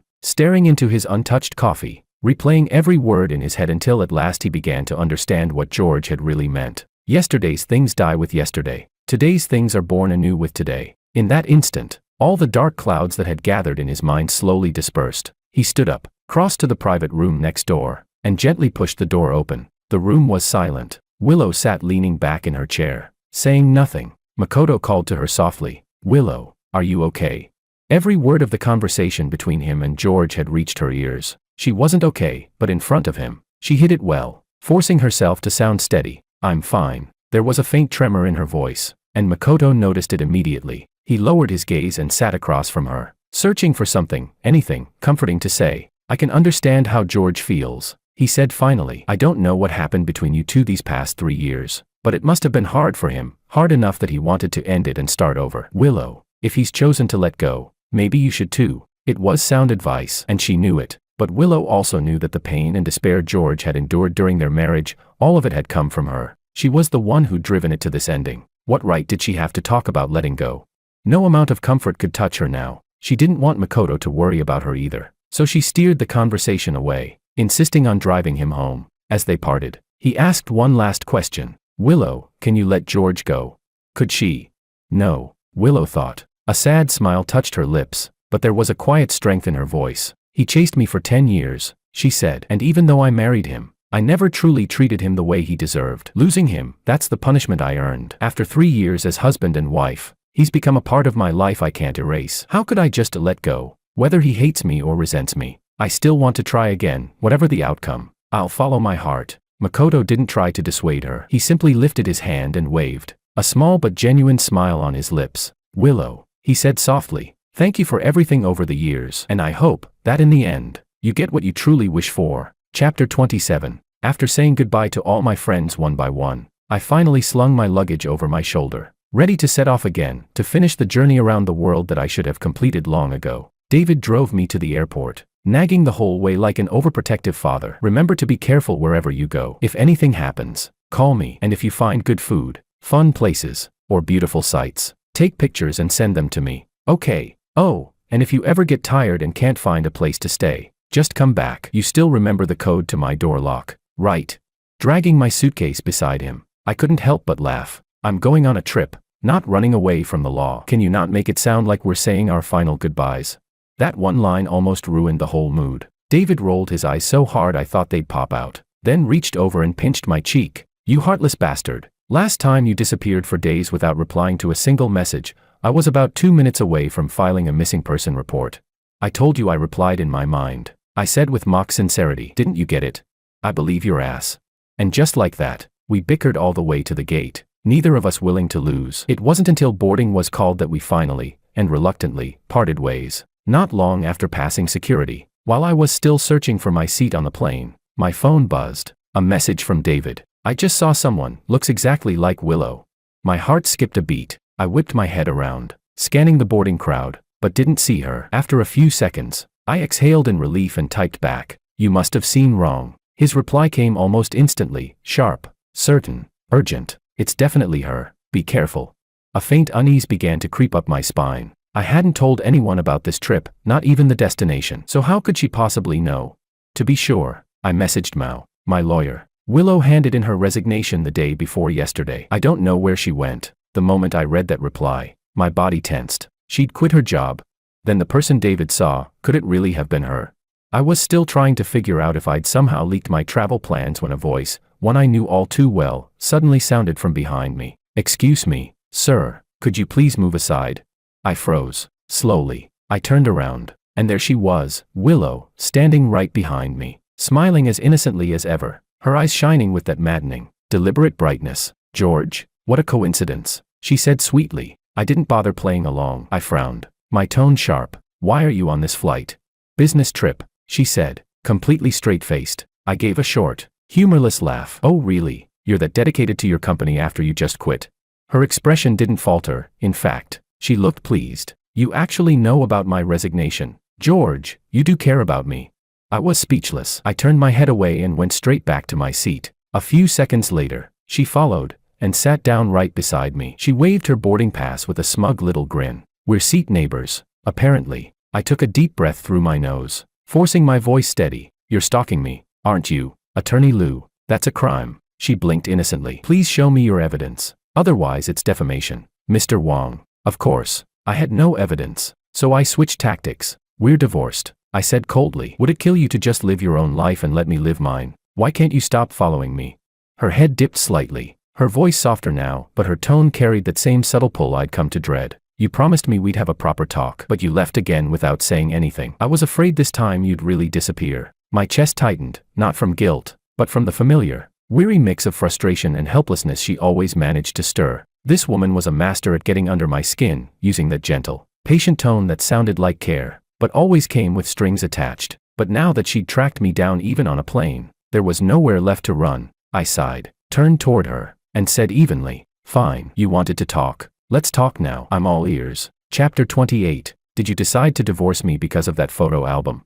She finally asked the question I'd known was coming. I wasn't surprised, and I didn't plan to lie. Yes, and no. I leaned back in my seat, my voice steady. That thought had been there for a long time. The album just lit the fuse. Even if I hadn't seen it that day, it was only a matter of time before I couldn't take it anymore. It was the truth. That suffocating state we were living in, it had gone on far too long. The explosion was inevitable. She didn't respond. I glanced sideways and saw her head slightly bowed, guilt flickering in her eyes. I didn't do well enough, she murmured. If you had so many complaints about me, why didn't you tell me earlier? A soft, humorless laugh escaped me. My eyes drifted toward the window, the tone of my voice cooling. You liked Makoto once, didn't you? And you never told me either. I just followed your example and chose silence. The words hit her hard. I saw it in the way her shoulders tensed, her breath catching as she scrambled to explain. I did like him. Yes, but that was a long time ago. After we got married, I really tried to move on, to make things work with you. I turned my head and looked at her face, flustered, desperate, but I couldn't bring myself to care anymore. Whether you were sincere or not, It doesn't matter, I said slowly, each word sharp and deliberate. What's past is past. I just want to make peace with it, and stop wasting energy on things that aren't worth it. Do you understand?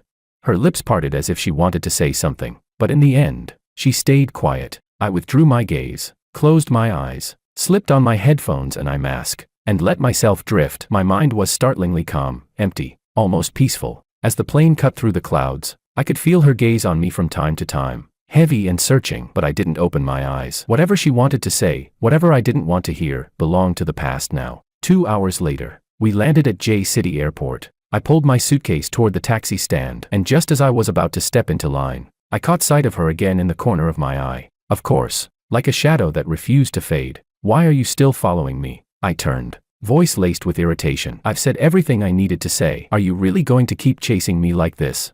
She didn't flinch. Instead, she spoke slowly, deliberately. We've only talked about the 3 years of our marriage, she said. But the 7 years before that, and the rest of our lives after, we haven't talked about those yet, have we? I let out a short, cold laugh. What's there to talk about? I liked you for 7 years, then we went our separate ways. That's the whole story. She lifted her head, her eyes calm but burning with a strange intensity. That look, it pulled me backward in time. Back to that night outside the university library, the first time I confessed my feelings. I'd been standing there, face burning, blocking her path with all the courage I could muster. She had only smiled and said, "Thank you." That single word had doused every bit of fire in me. I'd turned to leave, embarrassed and defeated, but then she had laughed softly. Back then, I'd thought she was laughing at me. "It's okay if you don't like me now," I'd said, trying to sound braver than I felt. "The future is unpredictable. Miss Liu, don't make up your mind so soon." How naive I'd been, foolish, but stubborn to the bone. And now, a decade later, she threw the same line back at me. "The future is unpredictable, George," she said gently. "Don't be so quick to make up your mind." For a moment, I froze. 10 years of memories came rushing back all at once. Time, it seemed, had drawn a perfect circle, bringing us right back to where it all began. Only this time, the roles were reversed. The one doing the chasing had changed. The feelings that came too late were finally spoken aloud. But I was no longer that boy who blushed under the streetlight, waiting for her answer. I lowered my head, avoiding her gaze, yet I couldn't stop the faint tremor in my chest. That quiet ripple of emotion I thought had long died, slowly, quietly returning. Chapter 29. October in J City finally brought a hint of coolness to the air. Dragging my suitcase into the hotel lobby, I glanced down at the confirmation message on my phone, wondering if this trip could still return to the quiet I'd originally hoped for. Then I looked up, and there she was again, Willow. At this point, after so many coincidental encounters, even the most gullible person wouldn't believe it was by chance. "In a city this big, with this many hotels," I said, my tone clipped and sharp, "don't tell me this is another coincidence." She, of course, was perfectly calm, as if stalking an ex-husband across provinces were the most natural thing in the world. Her lips curved into a serene smile. "Coincidences can be heaven's will or human intent," she said. "Maybe meeting you again is just my good luck, George." I almost laughed. Not from humor, from disbelief. I rubbed my temples, forcing myself to stay calm. "If fate was really on our side," I said flatly, "we wouldn't have ended up divorced." "Don't use destiny as an excuse, Willow." She tilted her head slightly, that familiar spark of amusement lighting her face. "Or maybe," she said softly, "our real story begins after the divorce." A humorless chuckle escaped me. "Funny, I'd say the moment we signed those papers, fate cut its losses. Everything after that, just bad karma." She actually nodded. "And what's so wrong with bad karma? 7 years ago, didn't you create accidental meetings over and over until I remembered you? Now it's just my turn. Think of it as balance." Her voice was light, casual, but every word managed to hit right where it hurt. "Is digging up the past your only skill?" I asked through gritted teeth. She smiled, all too pleased with herself. "No, I'm also good at creating coincidences." I couldn't help it. I actually laughed. "What did I ever do to deserve being haunted by you?"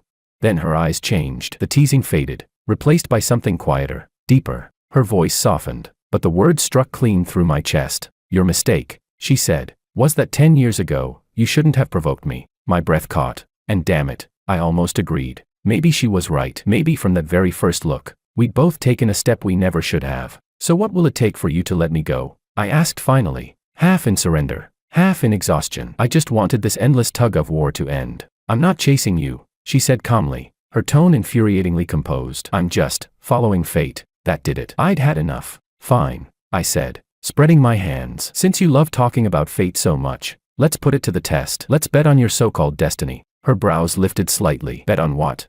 I checked the time. No phones. We each take 100 yuan in cash. There are 2 buses outside, one going east, one west. We get on different ones. If you find me before midnight, you win. Her eyes lit up, like a kid who'd just been handed the rules to her favorite game. And what's the reward if I win? I smiled faintly. I'd been waiting for that question. The loser grants the winner one request, I said. Anything they want, but they have to keep their word. Without hesitation, she nodded. If I win, you have to give me a chance to chase you again. For a brief second, I actually felt relieved. At least she hadn't said remarry, but that relief didn't last long. Looking at her calm, determined face, something in me twisted uneasily. You sound awfully confident. You really think you can pull this off? She didn't answer. Instead, she handed me her phone, her gaze locked on mine. Aren't you going to ask what I'll make you do if you lose? I asked. I don't need to know, she said, turning toward the door with a wave. Because I'm going to win. And with that, she walked away, cool, sure-footed, maddeningly certain. Where did she even get that kind of confidence? I glanced at the clock again. J City's last bus ran at 9. If she could really find me before midnight, then maybe, just maybe, fate wasn't done with us after all. I chose the northern route. The bus looped through several districts before ending at a deserted terminal. There wasn't much around, just a flickering street lamp, a row of vending machines, and the low hum of insects in the cool October air. I wandered into a 24-hour convenience store, bought a bottle of water, and sat in the corner, watching the clock tick. At first, I thought I could wait it out. 2 hours, maybe 3. She wouldn't find me here. She couldn't. But as time crawled past 10, then 10:30, a faint unease began to grow in my chest. By 11, I couldn't sit still anymore. I told myself it was pointless, that this was just another one of her games. Yet before I knew it, I was outside, flagging down a taxi back to the hotel. When I reached the lobby, it was 11:40. The room key in my pocket read 15:08, but somehow, I couldn't bring myself to go upstairs right away. I lingered near the elevator, counting the seconds.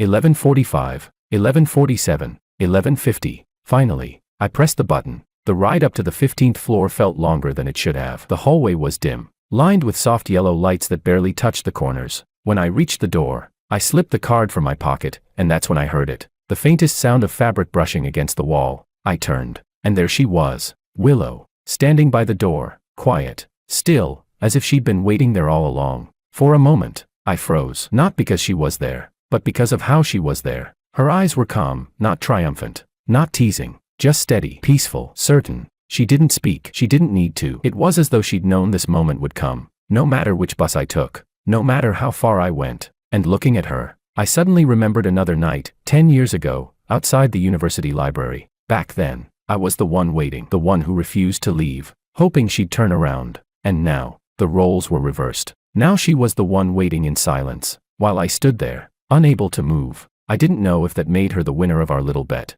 but what I did know, and couldn't deny, was that somewhere deep inside, despite everything, my heart had begun to waver again.